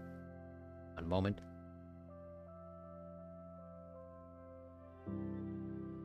Whereas, sort of highlighted in the video, they need a certain level in Lake Mead to supply that pressure to pretty much to generate that hydroelectric electricity.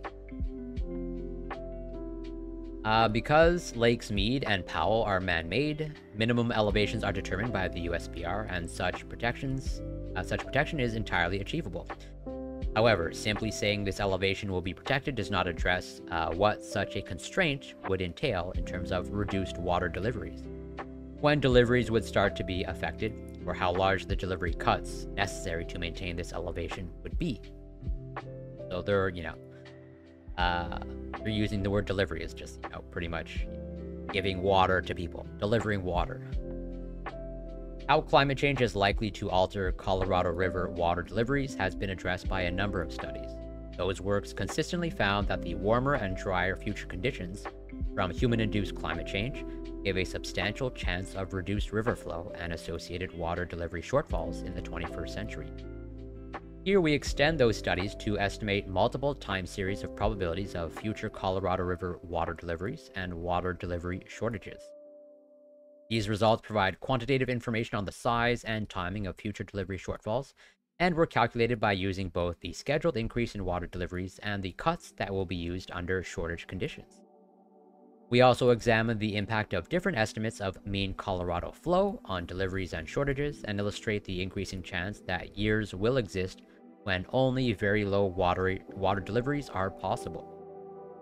This information, embedded in a realistic probabilistic framework, offers real-life numbers on expected river flow and sustainable water deliveries suitable for planning ways to address the coming water shortages in the Colorado Basin. And then a little bit of their methodology. So I'm not going to dissect their methodology, but just to touch upon it a little bit. We use an updated version of the CRBM, which is a simple water budget model that calculates the net effect of inflows and outflows at a monthly time step. The earlier version attracted a number of criticisms that we have addressed in this revision. In particular, we include the decline in the reservoir evaporation as their surface area shrinks. Also, the preferred alternative schedule of delivery cuts adopted by the USBR in 2007 is included in this new model. So it seems like they've done, well, they've explicitly said they have done previous work sort of in this vein. They came up with like model, and now it looks like they are updating it, or like based off of feedback and criticism, presumably, or almost certainly from other experts. They are now using, as they say, an updated version. And then what I want to highlight is basically they provide this table here, which highlights some of the past research. Research that is trying to estimate, runoff reduction, or estimates a future decrease in runoff in the Colorado River Basin due to human-induced climate change. And you can see, as I've highlighted, goes back to like 1991. Obviously, it's like a much, they give a large range there. But the main message is, they have been trying to answer this question going back, like, literally over 3 decades. So like it's not like a brand new thing. And you can see that there are multiple studies published, and I'm sure this is not like an exhaustive list. There are probably other ones as well. But even if it's like the bare minimum, you have, at least over half a dozen studies trying to estimate and potentially pretty much flagging this as a concern.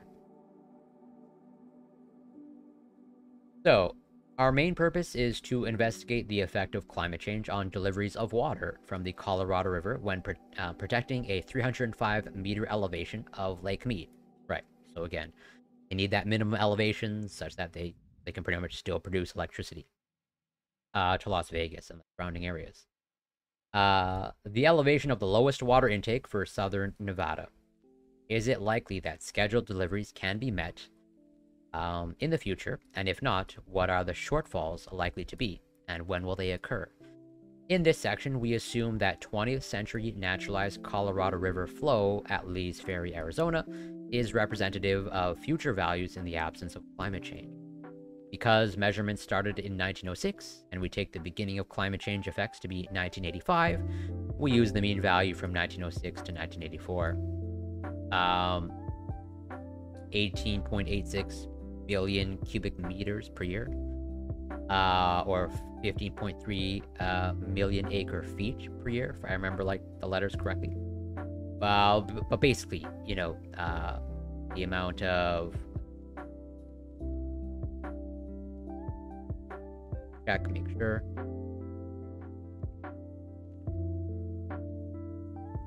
I think they're estimating basically sort of water influx into the region. They're just measuring it using this per year, 18.86 billion cubic meters. But I want to double check that.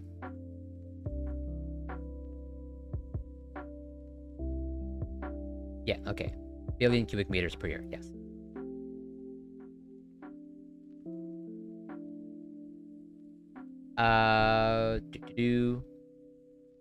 Paleoclimate research suggests that this is an overestimate. The effects of using a mean flow consistent with the tree ring record are significant and are examined below. It looks like they're being a little bit conservative here.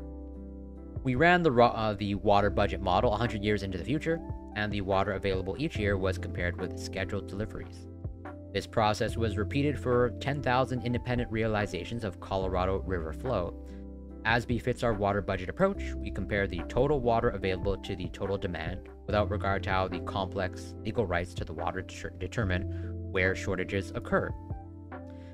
Figure 2 shows the probability of experiencing delivery shortages as a function of time.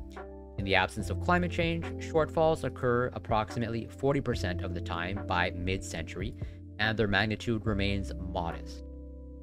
Look at figure 2. I believe, yeah, this is figure 2, and they're referring to this one here in A, the far left. Basically, no climate change as well, what they project would happen in the absence of climate change.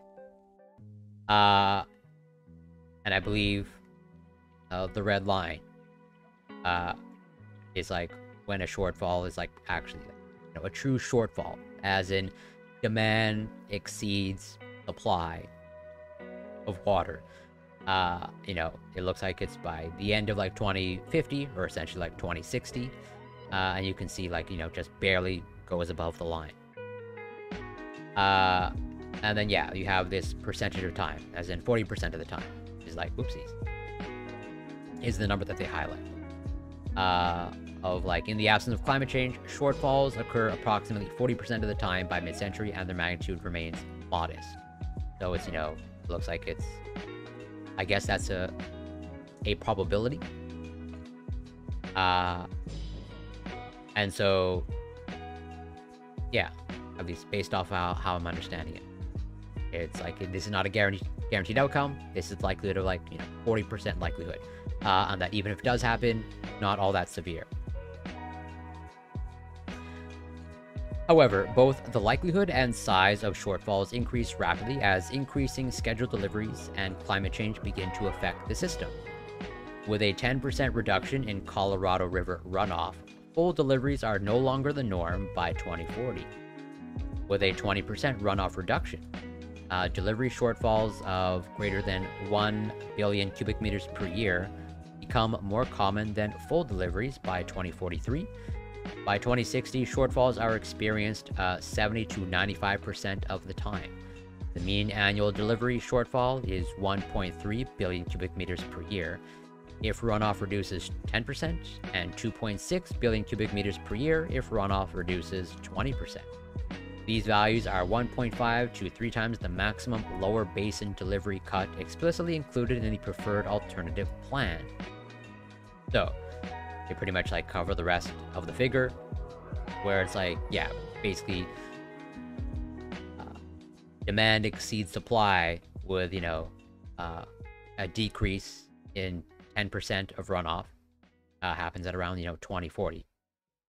Basically when the solid red line crosses horizontal sort of dotted line. And then like, yeah, with decrease of runoff of 20%, it's like basically by like in the next couple years, and like, you know, basically almost like close to guarantee. So our results indicate that currently scheduled future deliveries are unlikely to be consistently met if the climate changes as projected. Just how much water can the Colorado River sustainably deliver in the face of climate-induced flow reductions? This question does not seem to have been addressed by previous workers. In Figure 4, the line marked D is the mean water delivered across all model realizations and can be thought of as an upper limit for sustainable water deliveries from the Colorado River.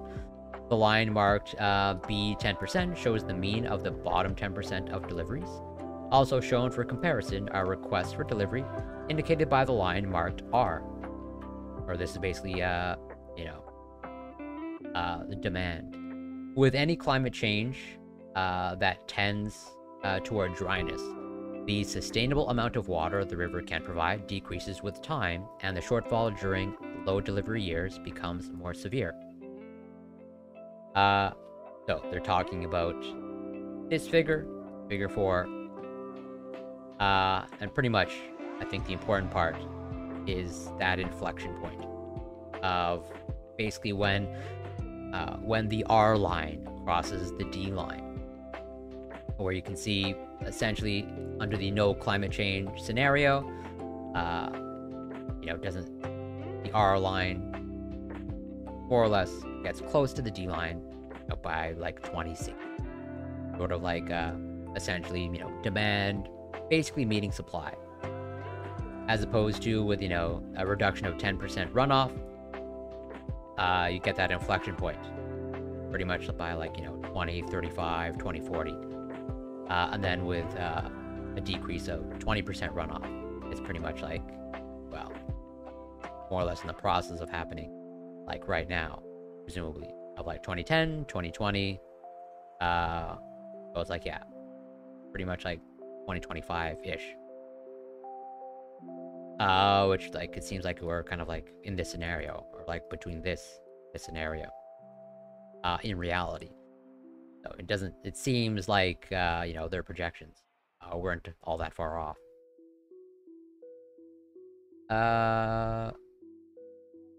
So using assumed 20th century flows, a 10% reduction in runoff caused by human-induced climate change means that requested deliveries exceed sustainable deliveries by 2040. With a 20% reduction in runoff, these shortfalls happen by 2025.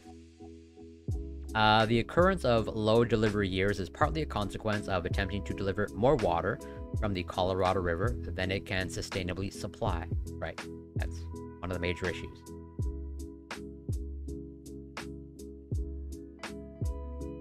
Doing so means the reservoirs spend more time in a depleted state, which decreases the buffering ability of the system to maintain deliveries in low precipitation years. Reducing requested deliveries to be in line with what the river can sustain increases the amount of water delivered in the bottom decile of years because the reservoirs are then maintained at consistently higher elevations.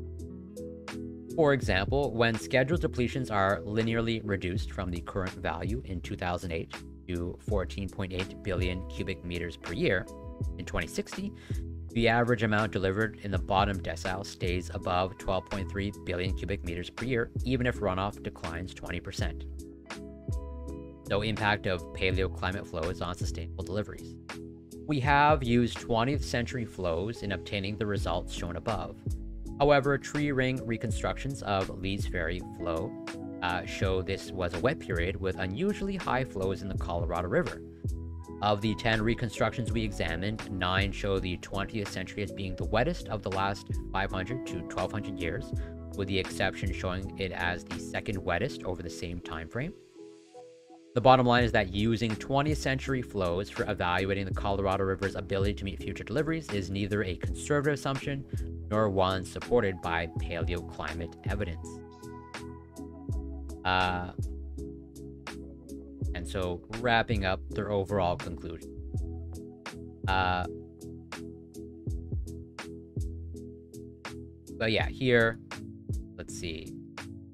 Wrapping up figure 4.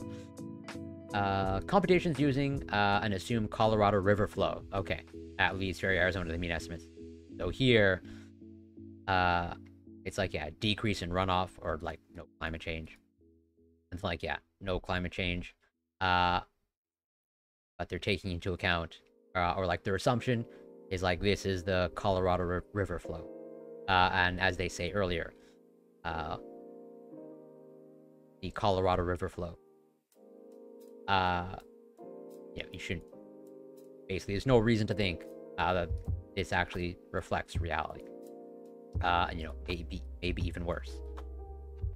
And you can see that when the absence of climate change, I mean, demand still exceeds supply, but not that much. You know, pretty much it starts to exceed supply at around pretty much around this time, and then slowly increase. But it seems like it's pretty modest. Basically, just gets more and more severe. Yeah, pretty much. Demand exceeds supply earlier and earlier, and also like the supply goes down. That D line trending downwards. So we find that either protecting a 305 or 1,000 foot elevation in Lake Mead in the face of human-induced climate change, or the Colorado River flow reverting back to the lower mean value indicated by tree ring data, or both, makes it increasingly unlikely that currently scheduled future deliveries can be sustained. And, you know, and what they mean by deliveries is just like basically supplying water, delivering water. In fact, attempting to meet scheduled deliveries increases the number of years where the only deliveries possible are less than 14.5 billion cubic meters per year of the requested approximately 17.3 billion cubic meters per year. Basically a difference of about 3 billion, or like 2.8, I guess to be more exact, billion cubic meters per year. The difficult situation described above could be ameliorated by aiming for more realistic deliveries that are lower than those currently scheduled. We have shown that lower delivery requests would reduce the likelihood of having years in which the only option available is to deliver less than 14.5 billion cubic meters per year of water, assuming the 305-meter elevation of Lake Mead is protected. In any event, currently scheduled water deliveries from the Colorado system are not sustainable in the future if anthropogenic climate change reduces runoff even by as little as 10%. If Colorado river flow reverts to the long-term mean suggested by tree ring studies, currently scheduled deliveries cannot be met even in the absence of runoff reductions due to anthropogenic climate change. This work adds to and strengthens our previous results, as well as those from other workers. And again, this research is like literally over a decade old. So they are projecting pretty much into today's timeline. The Colorado River faces scheduled increases in water delivery combined with the likelihood of reduced runoff caused by climate change in a system conceived during and calibrated to one of the wettest centuries in the last 1,200 years. Lake Mead has been overdrafted by an average of 1.6 billion cubic meters per year since 1999. Colorado River delivery shortfalls could become systematic if current delivery schedules are followed and river management guidelines are unchanged. Our results suggest long-term sustainable deliveries from the Colorado River are likely in the range of 14 to 17 billion cubic meters per year. These numbers represent a reduction of 0 to 20% relative to current deliveries. Those are potentially substantial shortfalls, but are likely manageable through a program of water reuse, conservation, transfers between users, and other measures. The situation becomes more complicated when future deliveries to support population and economic growth in the region are taken into account. And this seems to pretty much be the actual case, or what has actually turned into reality. Of like, as highlighted in the introduction of the article, they characterize that, you know, it supplies water to a population of about 27 million. And then, as we just saw from today's from an article pretty much today, it's like, well, now 40 million. And so there's been at least 10 million people in terms of like population increase and development. The upper basin states have long-standing plans to increase their depletions to support such growth in accord with established agreements on division of the water and as reflected in the USBR delivery schedules used in this work. Although it has been known for many decades that the Colorado River water was originally over-allocated and that this problem would have to be addressed eventually, our results show this is no longer a problem for future generations to debate. And again, they're saying this about 15 years ago.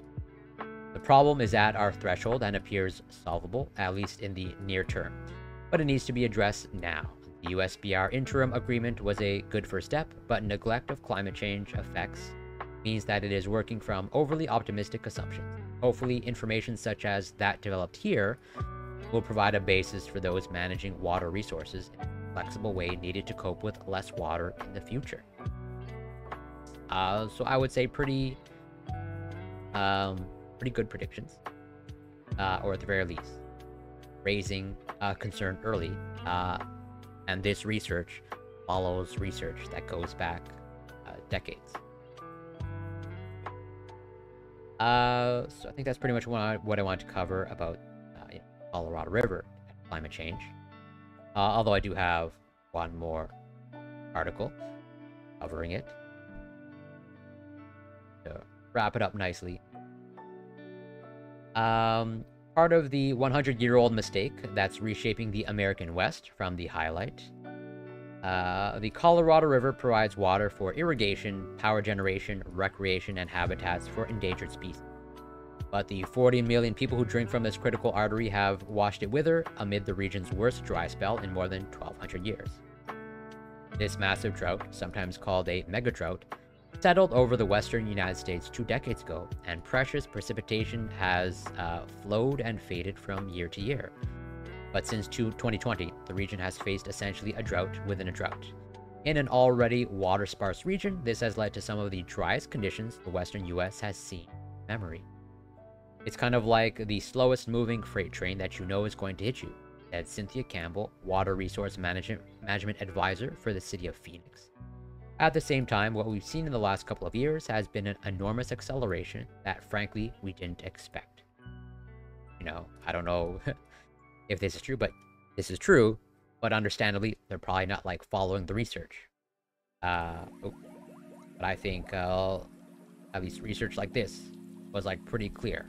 Of, like, hey, you know, this is 2009. They're saying we gotta do something now.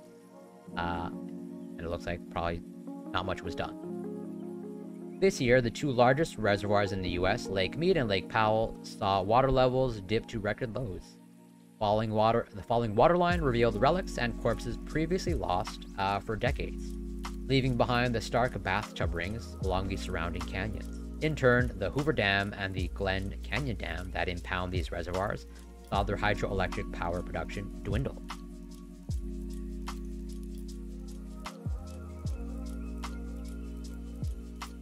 As electricity production dropped off, demand picked up as heat waves scorched the West. To survive in the extreme heat, that's increasingly a fact of life. Millions of people switch on fans and air conditioners. Last summer, they pushed the power grid to the brink of blackouts. Climate change is already pushing parts of the world past the limit of human survivability for parts of the year. The worry now is that all these factors shaping the future of the Colorado River, drought, population growth, energy demand, could amplify and converge again as average temperatures continue to rise, disrupting life for the denizens of the West, one of the fastest growing regions of the US. The vanishing water, the rising temperatures, and the growing thirst threaten to undo what made the West such an appealing place to live in the first place, with triple-digit summer weather and little water to cool off. Life in the Colorado River Basin could become untenable for millions without drastic cuts to consumption if a more severe drought parched the landscape. Meanwhile, the powerful river that carved one of the deepest canyons on Earth would turn into a fragmented skeleton of its former self, and the farms, businesses, and industries that relied on its bounty would sputter to a halt. I do see myself moving out of Southern so obviously, you know, I'm not an American, and obviously not in California. But let's just say, if I were in your position, and I, you know, had the means to relocate, I would probably make that choice. At least, again, just more or less trying to put myself in your shoes.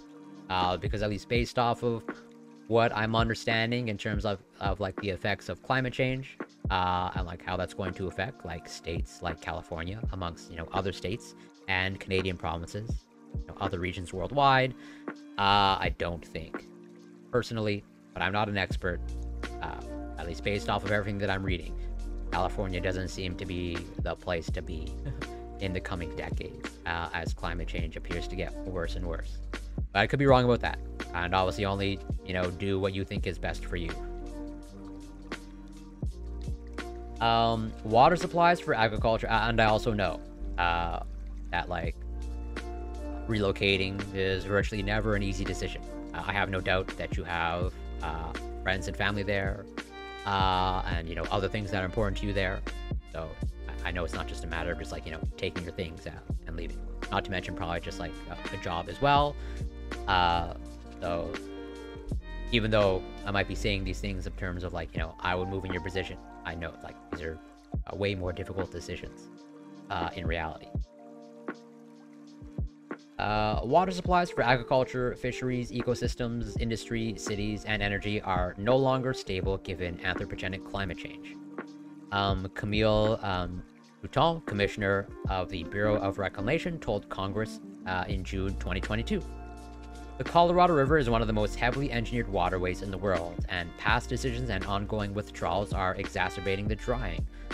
From a miscalculation of the water available to begin with, to failing to account for evaporation, to prioritizing irrigation for cattle feed above people, policies are arguably the biggest driver of water shortages in the West. The rules around water sharing have created a political crisis as states debate how to allocate the dribs and drabs of what's left. Although it's like, you know, yeah. I don't know if this is like the best framing. Obviously, policies have an effect. but also at the same time, like the policy is allowing, it seems like pretty large development in this area. This year, an unusually wet winter, and I don't know, I don't think you can even pass a policy that, limits population growth in a region. But even if you could, I don't think that would be all that popular. This year, an unusually wet winter has provided much-needed respite for the Colorado River Basin. 2/3 of the river's annual flow starts as snow in the Rocky Mountains, and snow levels are well above what's typical for this time of year.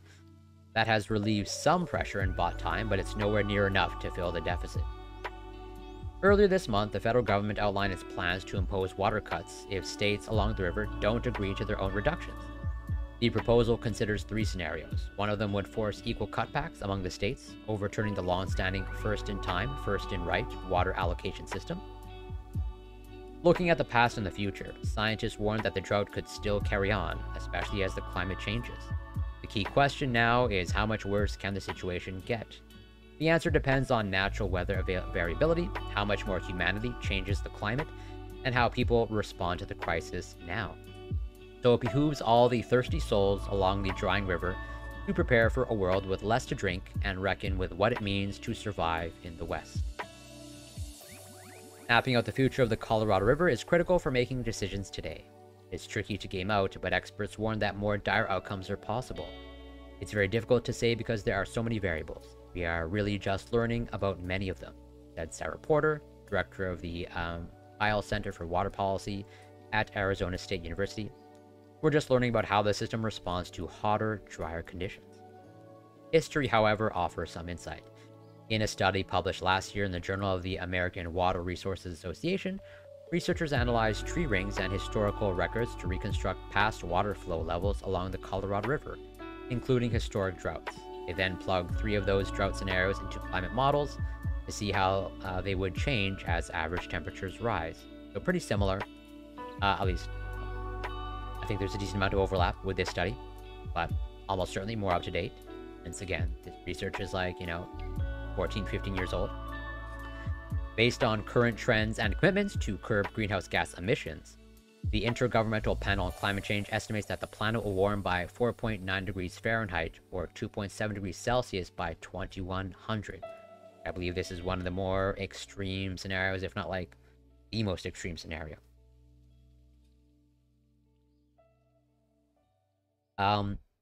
Warming has complicated effects on drought, though.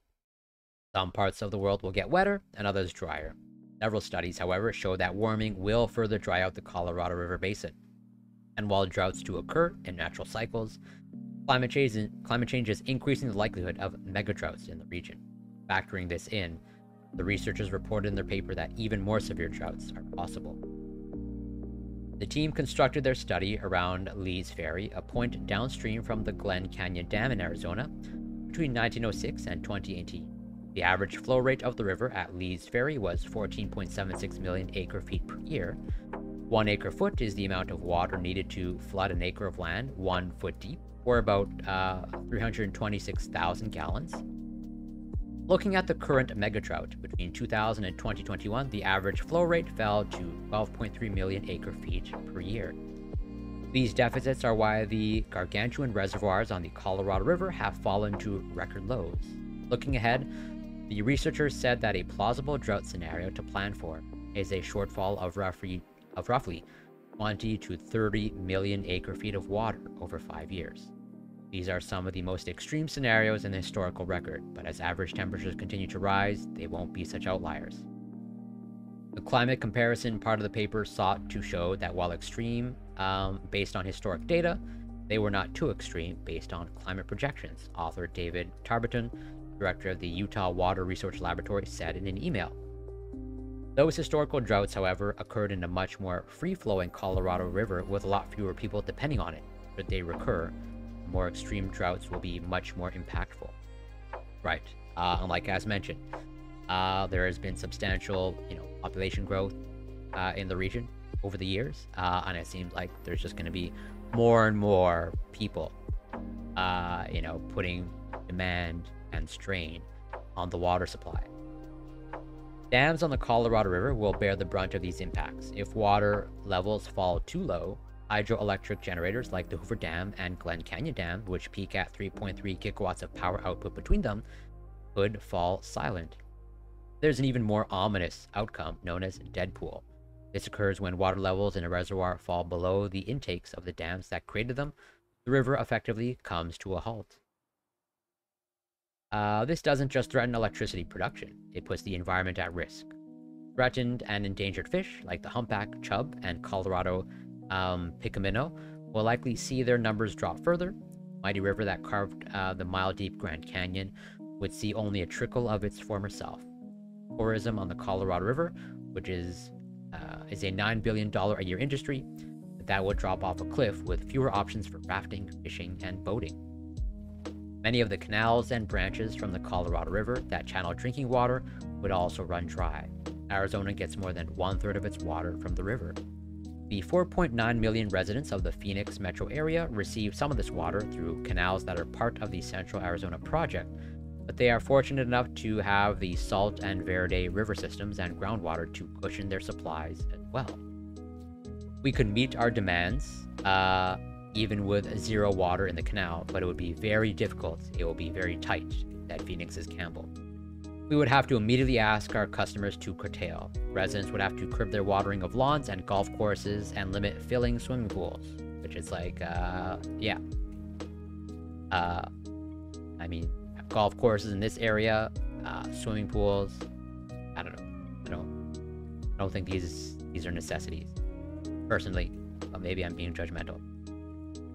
Well, I agree with you, but you know just as much as I do, it's all about, economic development, as in just like development for the sake of development. When, we gotta go more and more and more. All for the sake of, development. And I don't blame you, believe me. I have the same judgments. I mean, listen. If I ever get to a place of owning a golf course, please call me out. Please slap me back to reality. Literally.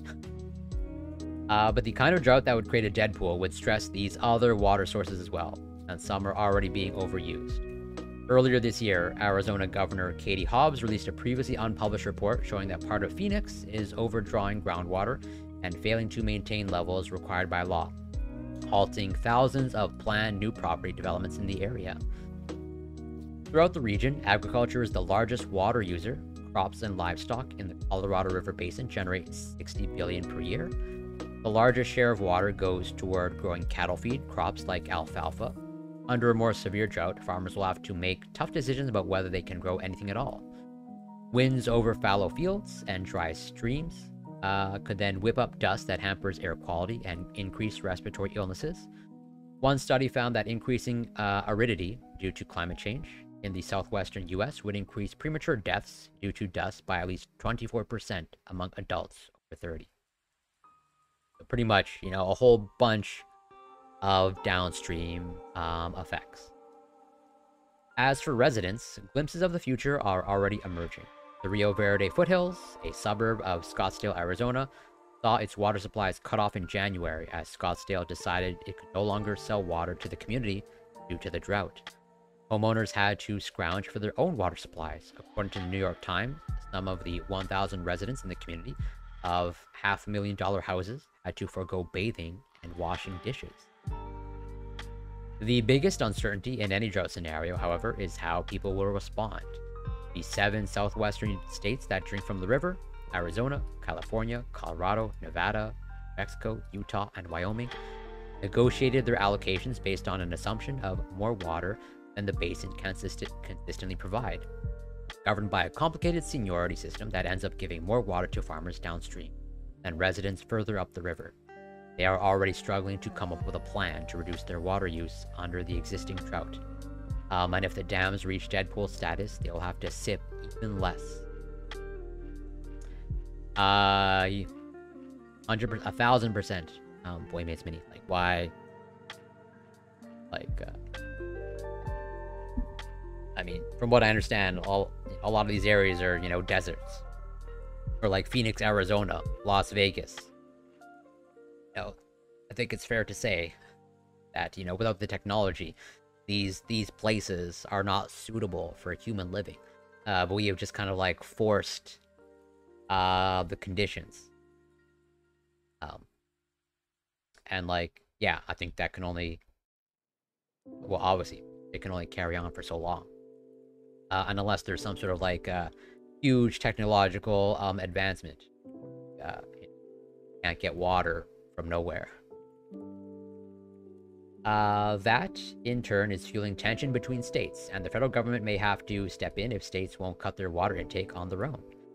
The Interior Department's proposal examined a do-nothing scenario, a scenario with cuts based on existing water rights, and a scenario that would distribute the cuts evenly. That last plan could reduce water deliveries to Arizona, Nevada, and California by up to 25%. Now the threat of an even dry river is helping push states to the negotiating table. Everybody sees the dead pool as a possibility and is working to avoid dead pools, said Porter, because a dead pool would be really catastrophic. At stake is the very vision and ideal of the West, one predicated on constant growth and engineering a way out of every problem. Hitting a hard limit of a vital resource means residents will have to rethink and forego some of the things they've grown accustomed to, like golf courses, like you said, Boy Meets Mini, lush green lawns, and large power-hungry homes. But the effects of the drought will reach all Americans on their plates, particularly the country's ravenous appetite for beef and dairy. Another thing to keep in mind.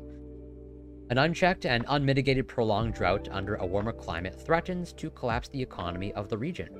Drought has driven migrations throughout the world and through history, and could do so again in the West. For people counting on the Colorado River to slake their thirst, that could force them to pull up stakes. There's precedent. The drought-fueled Dust Bowl of the 1930s ignited a wave of migration from the southern U.S. toward the West.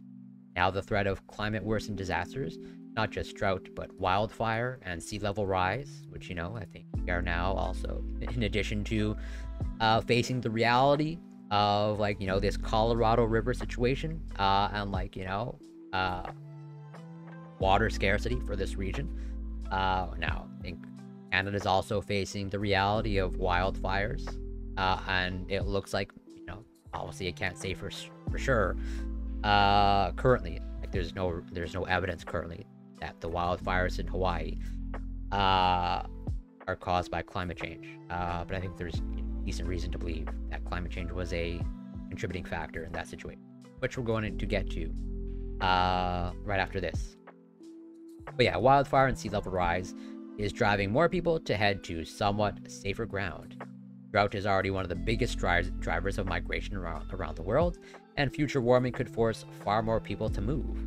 Nonetheless, it may still be possible to survive a more extensive drought along the Colorado River, but it will demand sacrifices, investment, new technologies, and giving up old assumptions.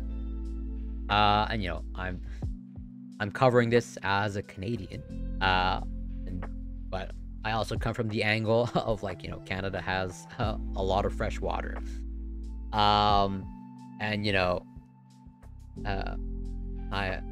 I can see scenarios playing out in my mind of, like, countries fighting for our water supply, our countries fighting to gain access to our fresh water supply.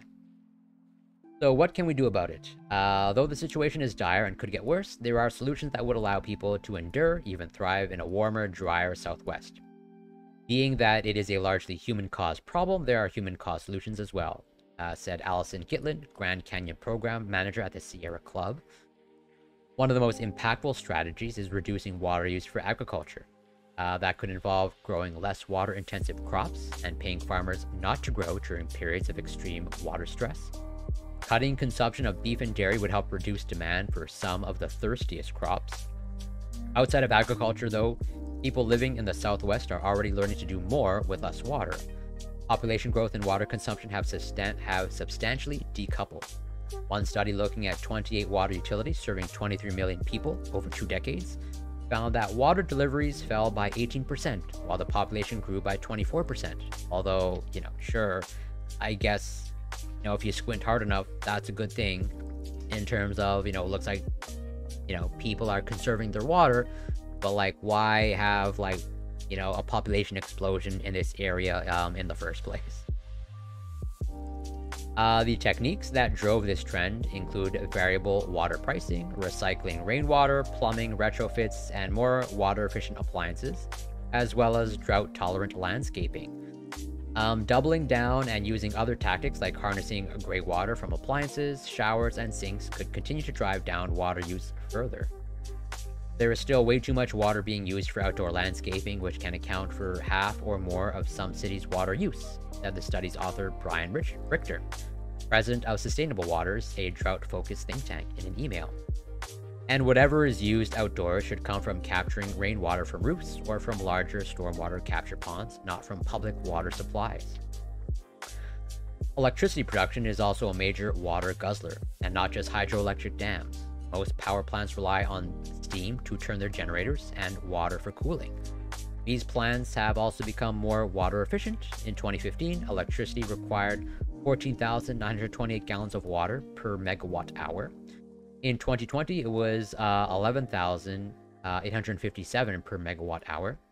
Some utilities are studying dry cooling technology, which can use up to 95% less water. The growth of wind and solar power, which require little water to operate, has also chipped away at water demand from the energy sector and could cut it further. One of the most drastic proposals is to get rid of the Glen Canyon Dam entirely. That would free up the water impounded in its reservoir, restoring more natural flow to the river. That in turn would replenish ecosystems and provide more water downstream. It would also restore access to lands that are important to Native American tribes in the region, including Navajo, I'm going to mispronounce these, so I'm not even going to try. But yeah, which you highlighted earlier, Boy Meets Mini, in terms of, how this land was settled and developed. And essentially stolen from Native American tribes. Over the long term, cutting greenhouse gas emissions would limit future warming and thus reduce the chances of major droughts across the Colorado River Basin. The immediate task, though, is for states along the river to come up with a set of cuts they can all agree to. The Interior Department is also putting together revised guidelines for operating the Hoover Dam and the Glen Canyon Dam. This process will help to provide the department the alternatives and tools needed to address the likelihood of continued low runoff conditions and therefore reduced water availability. Across the basin over the next 2 years, a spokesperson for the Interior Department said in an email. The agency expects to finalize these new guidelines in August. The snow and rain this past winter have bought some breathing room for the discussion, but the worry is that this will be another excuse to ship the unavoidable difficult decisions further downstream. I think we are just at the point where we are getting people to really pay closer attention to this, and we could turn around and lose all of that momentum, Campbell said. Which, yeah, no relation. So yeah, I think this article, in combination with the other ones, I think gives a pretty good, comprehensive overview of like what's happening. And how, pretty much some of the lead up to this current situation. And that, science has been investigating this question for a while. And like I said, going back over 3 decades. And so, this is basically just another case of, ignoring the evidence and ignoring what the researchers are saying. Where, this can probably have been avoided. Or at least a large part of this can have been avoided. Oh, you're on a lunch? Well, thank you so much for spending your lunch break with me. Did I cover ship trails? I did not. I'm not even sure exactly what you're referring to, if you want to illuminate me. It's crazy that people here are like, when you just say water, but then, yeah. Exactly. I think it's a really tricky issue. Everyone wants to point the finger at everyone else. And then there's obviously a time and place for finger pointing, for sure. But then there's also like, looking in the mirror and maybe pointing at yourself as well. Of like totally, now a problem like this, this big, like it's going to take almost certainly like political action, as in like large large-scale changes to avoid disastrous consequences. But I think arguably, I don't know for sure, but I think arguably, all of this could have been, or a large portion of this could have been avoided.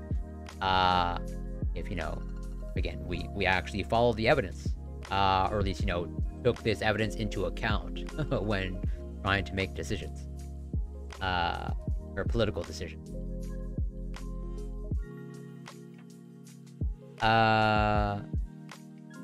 Until they removed it, sulfur and shipping.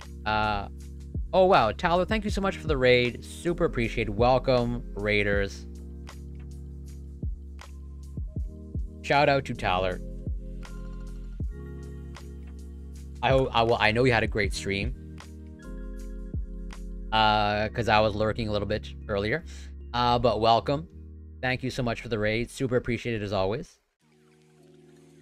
But yeah, welcome. I'm Corey Campbell. I'm a biochemist. I cover science, research, and news. And I also do collaborations with Tyler, where Tyler had me on their stream on Wednesday.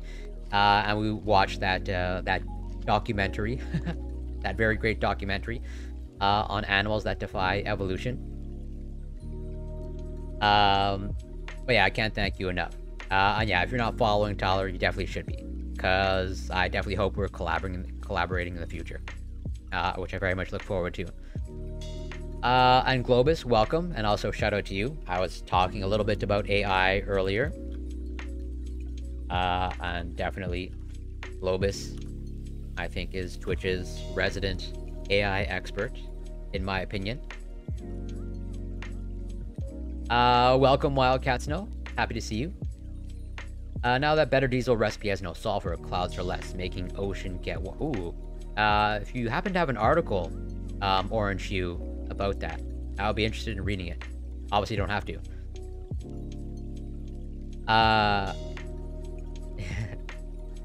Oh yeah, I was covering this, where we are developing this brain-computer interface technology, but this brain-computer interface technology requires AI, as in you need to train the computer to understand the brain activity. And it introduces a whole host of questions of, really cool stuff in terms of therapeutic potential. There's always that ethical and privacy question. And well, if a brain chip would make me a better streamer, I would totally entertain the idea of undergoing it. Oh, well, and thank you for that tip. I actually didn't know that. Your lecture in uni is working on things like it is incredible. And I'm gonna try and dig up more research, because there's more and more papers covering this, of pretty much using brain-computer interfaces to restore limb function or limb sensation. Thank you so much for the link, Orange Hue. Super appreciated.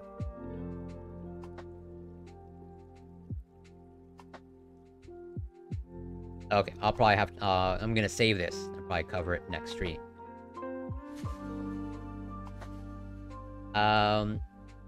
Yeah, I wouldn't trust a brain chip from Musk either. No, yeah. I would not be an early adopter of that. So yeah, that's pretty much what I want to say about the Colorado River and climate change and that situation. But we're still on the topic of climate change, because there's a little bit more that I want to say about climate change. So unfortunately, there's that situation in Maui and the fires. I have no idea what caused that, although I have a video that we're going to watch that at least tries to answer that question, but I have no idea how accurate that question is. But I guess there's the larger question of is there some past research showing that, is climate change making heat waves worse? Or is climate change maybe contributing to conditions that maybe cultivate a greater likelihood of wildfires and forest fires? I think that is a legitimate question. So we're going to start with the video. of like what fueled the Hawaiian wildfires that killed dozens and leveled historic Lahaina town. They are still fighting fires tonight on the Hawaiian island of Maui, in the nation's deadliest fire disaster in 5 years. At least 36 people are known dead and more than 270 buildings damaged or destroyed across a blackened landscape. Oh my gosh, look at the harbor. The resort town of Lahaina is now shrouded in a blanket of thick smoke. The popular tourist spot on the western coast of Maui, steeped in native Hawaiian history dating back to the 1700s, was virtually unrecognizable today, even to locals. Oh my goodness, look at all these houses. Adding to the devastating human toll is the loss of cultural treasures. We were not prepared for what we saw. Richard Olson is a helicopter pilot for a Maui tour group. Lahaina used to be the capital of all of Hawaii. All the places that are tourist areas that are Hawaiian history are gone, and that can't be replaced. You can't refurbish a building that is just ashes now. You know, it can't be rebuilt. It's lost forever. Another casualty, the famous 60-foot-tall banyan tree marking where a Hawaiian king's palace once stood. The fires erupted Tuesday night, catching islanders and tourists by surprise. Some even fled into the ocean to escape the flames. Thousands of Maui residents were forced to evacuate. Woke up this morning and got on our phones to pictures of our house, just down to the slab. Nothing but smoke, cinders. The flames were fueled by dry vegetation and low humidity, along with strong winds from a hurricane farther south. In the past several decades, as agriculture kind of declined, this is across the state, these spaces fill in with literally tons of fuel, and these grassy fuels are highly sensitive to quick drying out and really easy to ignite. Entire neighborhoods were destroyed. Block after block revealed the charred shells of homes and vehicles, some still smoldering. Today, thousands of customers were still without power and cell phone service. The only road in and out of Lahaina was closed to most traffic to clear the way for fire and emergency crews. Hawaii's National Guard flew Chinook helicopters to put out fires and help with search and rescue operations. President Biden also approved a disaster declaration for Hawaii, bringing federal assistance to the state. Joining me now from Maui is KITV4 Island News meteorologist Malika Dudley. Malika, thank you. Which I'm sorry to, well, I hope that doesn't turn out to be true, Orange Hue. But like, I think Canada's pretty much, I think, on track for like, I think already has exceeded like record level wildfires. Of like, I think everyone now knows of like the Quebec wildfires and how all the smoke and smog, clouded over parts of the United States. And I think now, like BC is also like ending with wildfires. And I think like sort of similar to this. So, like there have been evacuations, and it just seems like it's going to get like worse and worse. Thank you for joining us. This is one of those stories you're not just covering, but living through. I understand you had to evacuate when the fires began. I just want to ask how you and your family are doing. We're doing as well as we can. I think we're still in a state of shock, and we've begun to mourn. There are moments of just sobbing outbursts where I just have to let it out. And there are other moments where I'm just trying to keep things normal and happy for my children, because this is a really, really dark time for us here on Maui. I'm so sorry for what you and everyone else is going through. We've been hearing these words like catastrophic and apocalyptic to describe the scenes on the ground. You're there. What does it look like and feel like and sound like around you? Well, fortunately, I evacuated from my home, and I'm in a safe place where we have power, we have water, we have a roof over our heads, and we're all safe. So I haven't seen it with my own eyes in Lahaina, but I've seen the videos and the pictures. I've heard the stories. I'm constantly updating on Instagram, and these days that's where you get most of your information, really, from on the ground, from witnesses. And so I've been hearing just devastating stories from people. And when you think about the people that are telling you the story, for example, one woman this morning shared that she ran for her life.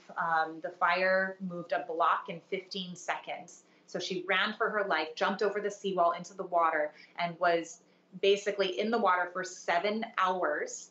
In the meantime, one of her apartment mates died right next to her. She saw that happen, and then she felt like she was getting hypothermia, so she would approach anything that was on fire in order to get some warmth, which then would burn her. So a story like that those are the types of stories that we're hearing, and those are from mobile, able-bodied people who are able to run. And so to think of just all of the people the elderly, those that are not mobile, children maybe even, we don't know, but we see the entire town leveled. We know 271 structures have gone. Those are businesses and homes. History is lost. Lahaina town is so full of history. It's definitely the most historic town on our island and one of the most historic in the entire island chain. So to lose not just the homes, the businesses, the history, but also now to hear that we're losing lives and the number is just going to keep rising has been devastating. Malika, we understand the fires are still burning across Maui. There have been reports of more fires on the islands of Hawaii and Oahu. Do you have any updates on how much of those fires have actually been contained? Yes, so the most important update just came minutes ago, and Lahaina fire is 80% contained. That is such good news. My husband just went over to the fire that was threatening our home. He says, he didn't go over to it. You can see it because the mountain shows us a good view of what is happening. And he said that it's still active, but it doesn't seem that our home is in danger, but we still haven't gotten the all clear. So we're kind of just in a wait and see pattern right now. We know thousands of people still don't have power, cell service as well. Have you heard anything about how quickly any of those services could be reinstated? You know, the thing is that in Lahaina, what potentially even caused the fires was the power lines that went down. 29 power lines went down. So there is no easy, quick fix to this. The fiber optic cable was damaged over in Lahaina as well. So for Lahaina town, this is not, in 24 hours, HECO will be fixing this. That's not the kind of situation we're in. We're in a years to recover phase for that side of the island. Now, as far as the other side of the island where we had a fire in Kihei, we had a fire in Kula, and there are other people on other parts of the island that are without power, those will probably get fixed, but we still don't know when. I still don't have power at my home, for example. We are thinking of you and everyone else there and keeping you in our thoughts. We can't thank you enough for joining us tonight. Malika Dudley. So, obviously, pretty harrowing situation. Sure. Yeah, and as mentioned, I think virtually everyone, has heard about the wildfires in Canada. Where I think it's still ongoing. I think BC's, or parts of BC, are under an evacuation order.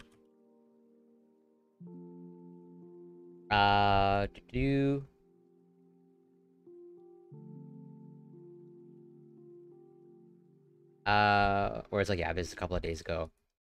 But yeah, I think it's an ongoing situation. But maybe it's improving. I don't know. But, like, yeah, we've had wildfires in, like, Nova Scotia, Quebec, pretty much, like, from coast to coast at this point. It seems like pretty much a lot of provinces are affected. But I think the larger question is, of, like, you know, why, well, it seems like it's getting worse. And, like, can you attribute these events to climate change? I can't really say one way or the other. I just, like, consult the research. Or I'm just going to show the research.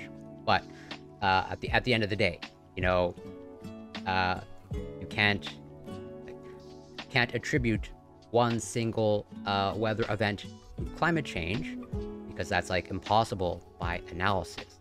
But what you can do is, like, you know, you can link sort of extreme weather events, or, like, at least show that certain weather events are likely, extreme weather events are likely driven by or made worse by climate change. And like that argument that, you know, you can never prove that one single weather event is caused by climate change. While that is true, that doesn't mean that climate change doesn't exist. And that's like one of the things that I think people get wrong. Like people gonna try and find that piece of research. 1 second. I think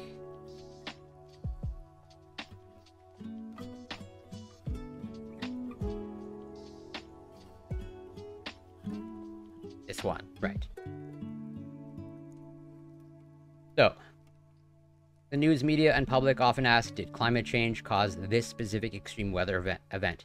In a very literal sense, the answer to such a rigidly posed question will always be no. All events in the dynamically coupled Earth system are ultimately the product of numerous, complex, interrelated processes acting across a wide range of spatiotemporal scales. There will thus rarely, if ever, be a traceable, singular cause for any specific event. Variability will always play an important role. Indeed, as recently as a decade ago, a common response from scientists was that no single weather event can be attributed to climate change, which is like true, but this is very often what certain, certain people use to like discount or dismiss climate change, like as a thing. Was like, yeah, since you can't prove that one specific event is caused by climate change, therefore climate change, doesn't exist. That is like a faulty argument.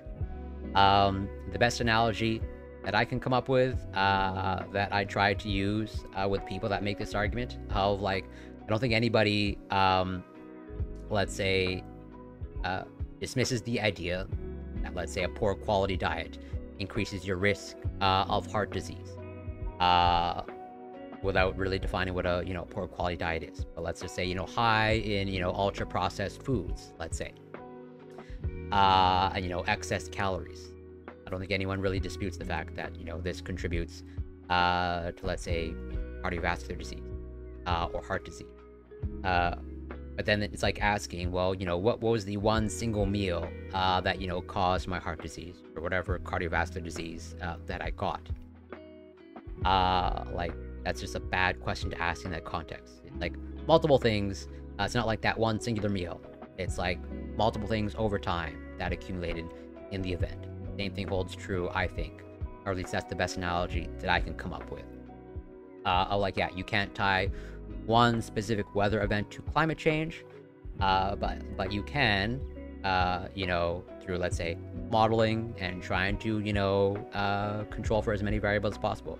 You can kind of like make predictions, and not make predictions, rather, you can kind of like do a retrospective saying, hey, this situation was likely the result of climate change or made worse, as in it turned like, what might have been a typical weather event into a more extreme weather event as a result of climate change. And this research here attempted to do just that in terms of like this specific weather event, this heat wave, the 2021 North American heat wave, amplified by climate change driven non-linear interactions. And so obviously this was published after the fact, so they're just like looking back, and so I can't say, and I'm not even in any position to say, like, are the wildfires or this situation that we just went through on the video in Maui, is that caused by climate change? No idea. Not in a position to say. The best I would say is like that climate change was likely a contributing factor.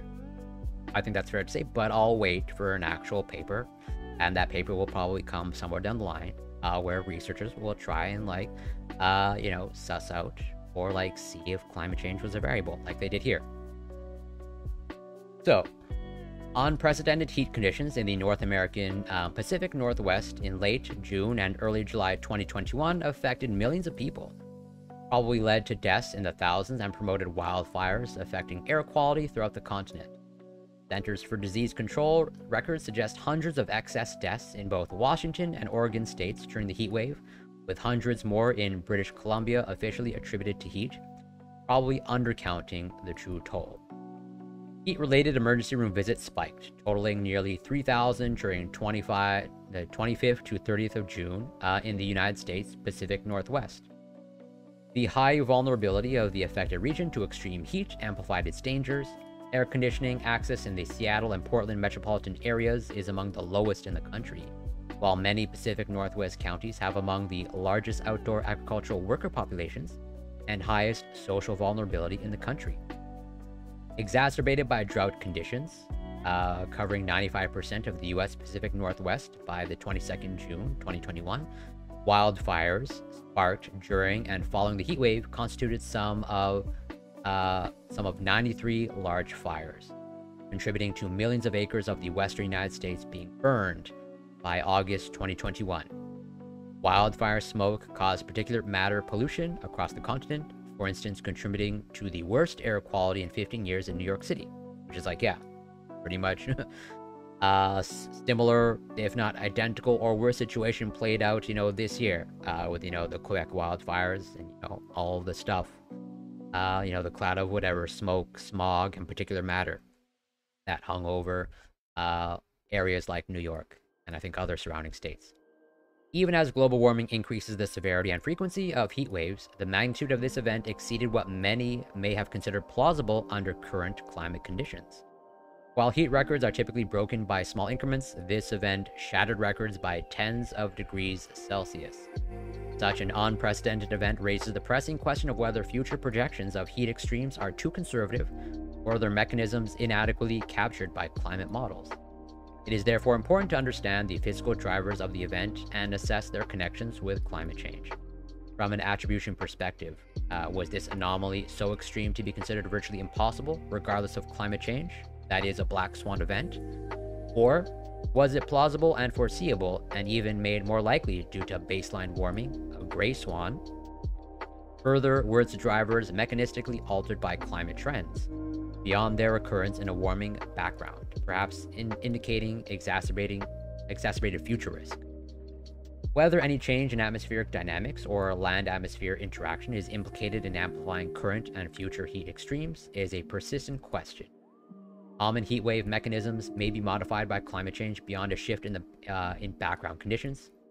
Mid-latitude heat extremes, typically triggered by anticyclonic circulation anomalies, have often been associated with persistently amplified planetary scale atmospheric waves. Conditions favorable for wave amplification may become more frequent, possibly connected to weakening of the north-south temperature gradient. Additionally, thermodynamic land-atmospheric feedbacks can strongly amplify heatwave temperatures, often involving nonlinear processes. Land areas typically occupy two distinct regimes of soil-atmosphere interaction: areas where soil moisture is too high or too low for its variability to affect evapotranspiration, versus area with transitional climates between wet and dry, where soil moisture variability affects evapotranspiration and therefore temperature. The central United States is a noted transitional climate hotspot of strong soil moisture, temperature coupling, but although the presently wet Pacific Northwest is projected to dry due to warming, and aridification of other wet regions has been implicated in amplifying summer temperature variability, for example, Central Europe. Pacific Northwest has not garnered similar focus on land atmospheric contributions to its temperature variability and the potential changes. And so, yeah, I'm not going to dissect their methods because I am not a climate scientist, not in any position to dissect their methodology or really comment on it. They're doing pretty specific unsophisticated modeling that, yeah, I am not accustomed to. I think I just want to get the main message across. And yeah, even dissecting these figures, I would say, not my position to do. I would just probably butcher the interpretation or the translation of them. So,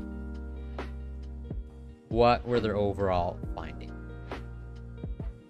Given the extreme magnitude of the 2021 heat wave, an important question is whether represents a black swan event, effectively unforeseeable no matter the climate conditions, a gray swan event, made plausible by linking to common drivers and even more likely by background warming, or further, an event whose drivers do not act stationarily with respect to a moving background climate, but are instead mechanistically altered by climate trends, with event likelihood thereby increasing beyond that induced by a background shift.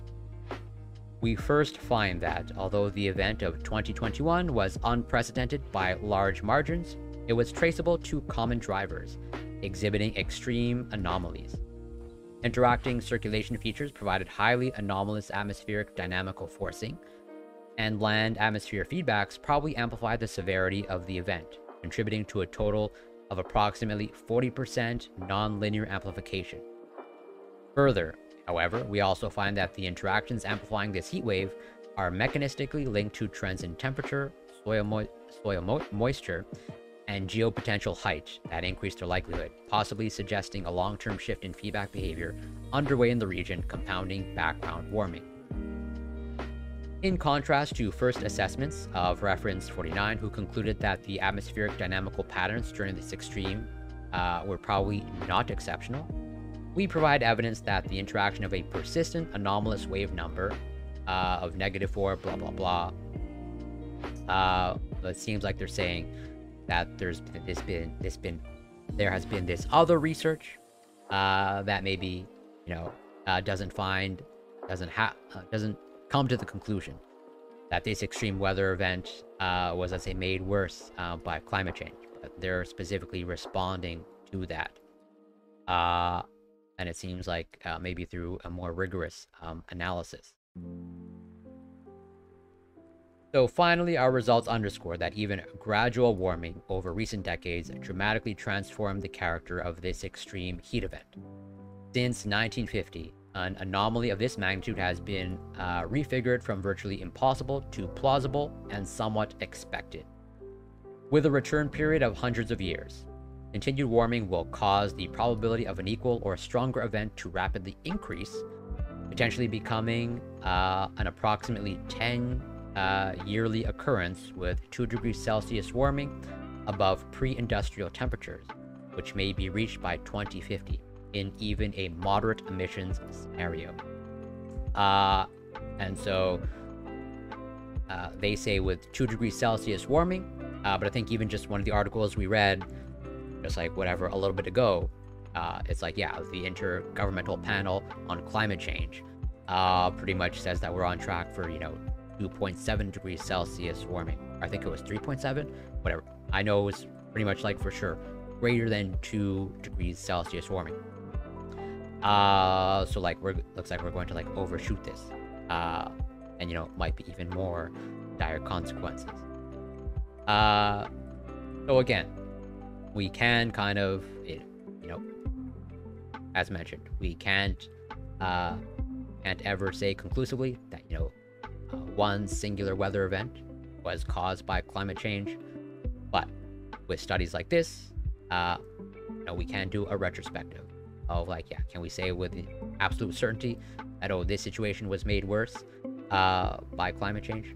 No, we can't. But I think with a pretty high degree of confidence, we can say like, yeah, this was likely driven, or this situation was likely made worse by the factors affected by climate change. More or less, yeah, that is actually exactly what I wanted to cover. I don't need to move that away. And I think that's every piece of content that I want to cover, at least for this stream. I still have more content I want to cover, but I do have to kind of like save stuff for next stream. I think I'm going to cover up this. Let me bring it back up. Maybe just as a preview of some things. Well, this I'm definitely going to cover, not on this stream, but in future content. And also on the topic of AI, where it's like, and this is like right up my alley in terms of biochemistry and protein, where, this is literally trying to make predictions. Predictions that have implications for disease. Of like, you know, can we predict disease and how the disease will manifest at the protein level with AI, or as they say, with like a language model. Which, you know, I just kind of like, I'm probably misusing the term, but I pretty much use AI for a catch-all for like, you know, any sort of algorithm. Which might reflect my ignorance. But yeah, this is really cool. And it'll probably take me a while to like dissect it. And I want to make sure that like I cover it appropriately, because I think it's really cool, because they're pretty much like going from like, hey, let's look at the genes, and then from the genetic level, pretty much trying to predict phenotype from genotype, to use, let's say, you know, more technical jargon, which is super cool. And that's like a really good intersection between AI, biochemistry, biology, and same thing kind of holds true here. You know, this is in nature machine intelligence, but this is for like a specific condition of like, hey, maybe like it looks like there's various phenotypes, or Parkinson's, just like, you know, for most other conditions, disease and conditions, you know, they don't just manifest in, you know, one singular way. Every patient is unique, just as even using my own disease as an example of like, yeah, I have Crohn's disease, but my Crohn's disease manifests differently from virtually every other patient. And that, you know, there are things that are like unique to me, and, you know, the phenotype of my disease. And it seems like that holds true with Parkinson's. Oh, very kind, Boy Meets Mini. Super appreciated. And also thank you for the kind words. That's also super appreciated. And again, this is like the interface between AI and medicine. But I think what I'm actually going to cover next stream, these papers are probably going to take me a little bit of time, like, you know, read, absorb, and then, you know, hopefully make sure that I can translate it appropriately. But this one should take less time. I'm probably going to spend like some time tomorrow sort of dissecting this, putting it together. This is also really cool, of like, you know, engineered bacteria, and engineered bacteria, you know, to serve a human function, pretty cool human function of cancer detection, or specifically colorectal cancer detection. It's a little bit out there, because I believe it involves fecal transplantation. But still, it's a nice intersection between like synthetic biology, engineering microbes, and, you know, human medicine. So super cool, I think. So my next stream should be on Sunday, but I'm trying to establish the pattern of posting my schedule in the Discord, and I should be doing that tomorrow, as in coming up with a schedule tomorrow for the next week. So if you want to see that, or if you want to post topics in the Discord or ask questions in the Discord, you're more than welcome to join it. But yeah, that's going to be it for now. Let's see if I can find someone to raid. One moment.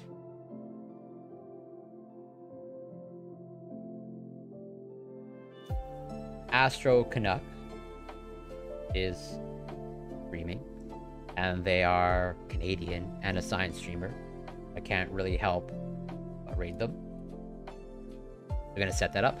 But yeah, I want to thank everyone that passed by. Super appreciated. Boy Meets Mini, super grateful, and shout out to you. If you're not following them, you should be.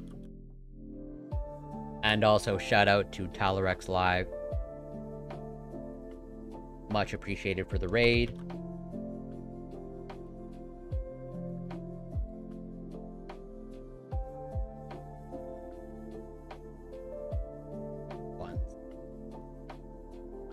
So yeah, thank you, Boy Meets Mini.